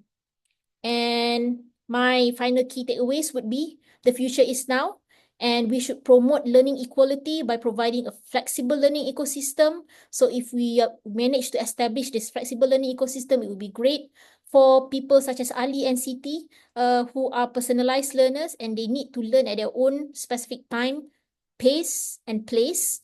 And we should leverage on advanced technologies when we offer micro-credential as well.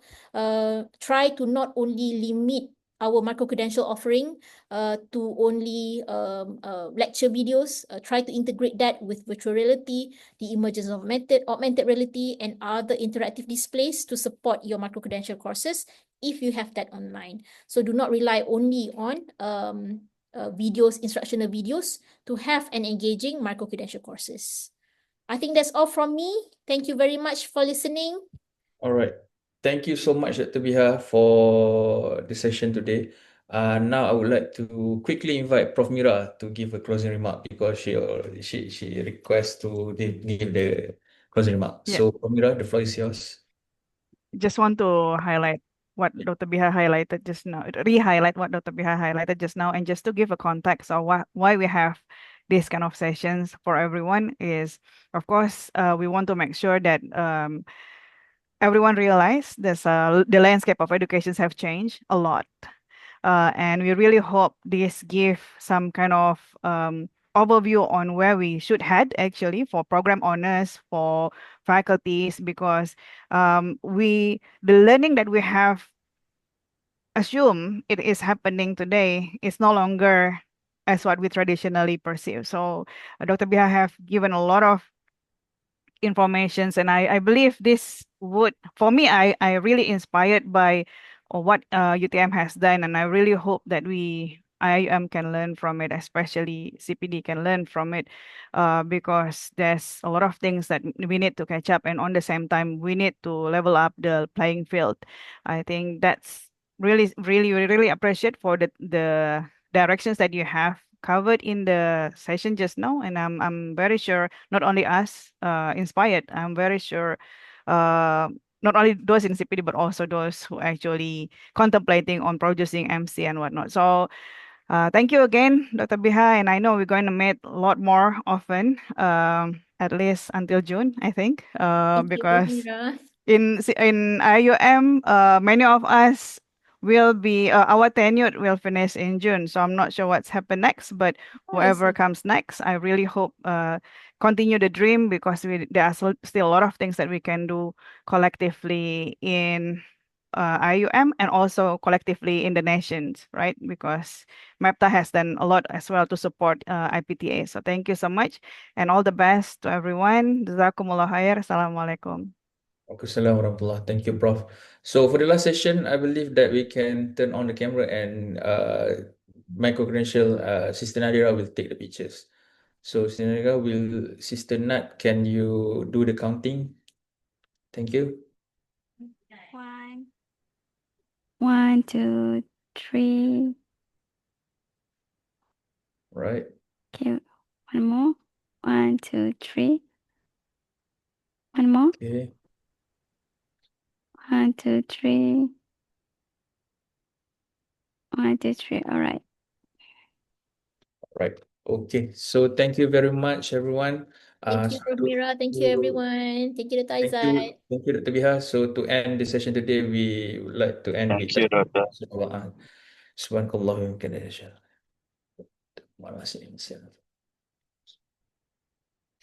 Amin ya rabbal alamin. All right. Okay. Thank you, everyone, and thank you for joining us. So, assalamualaikum and bye. Take care. Assalamualaikum. Waalaikumsalam.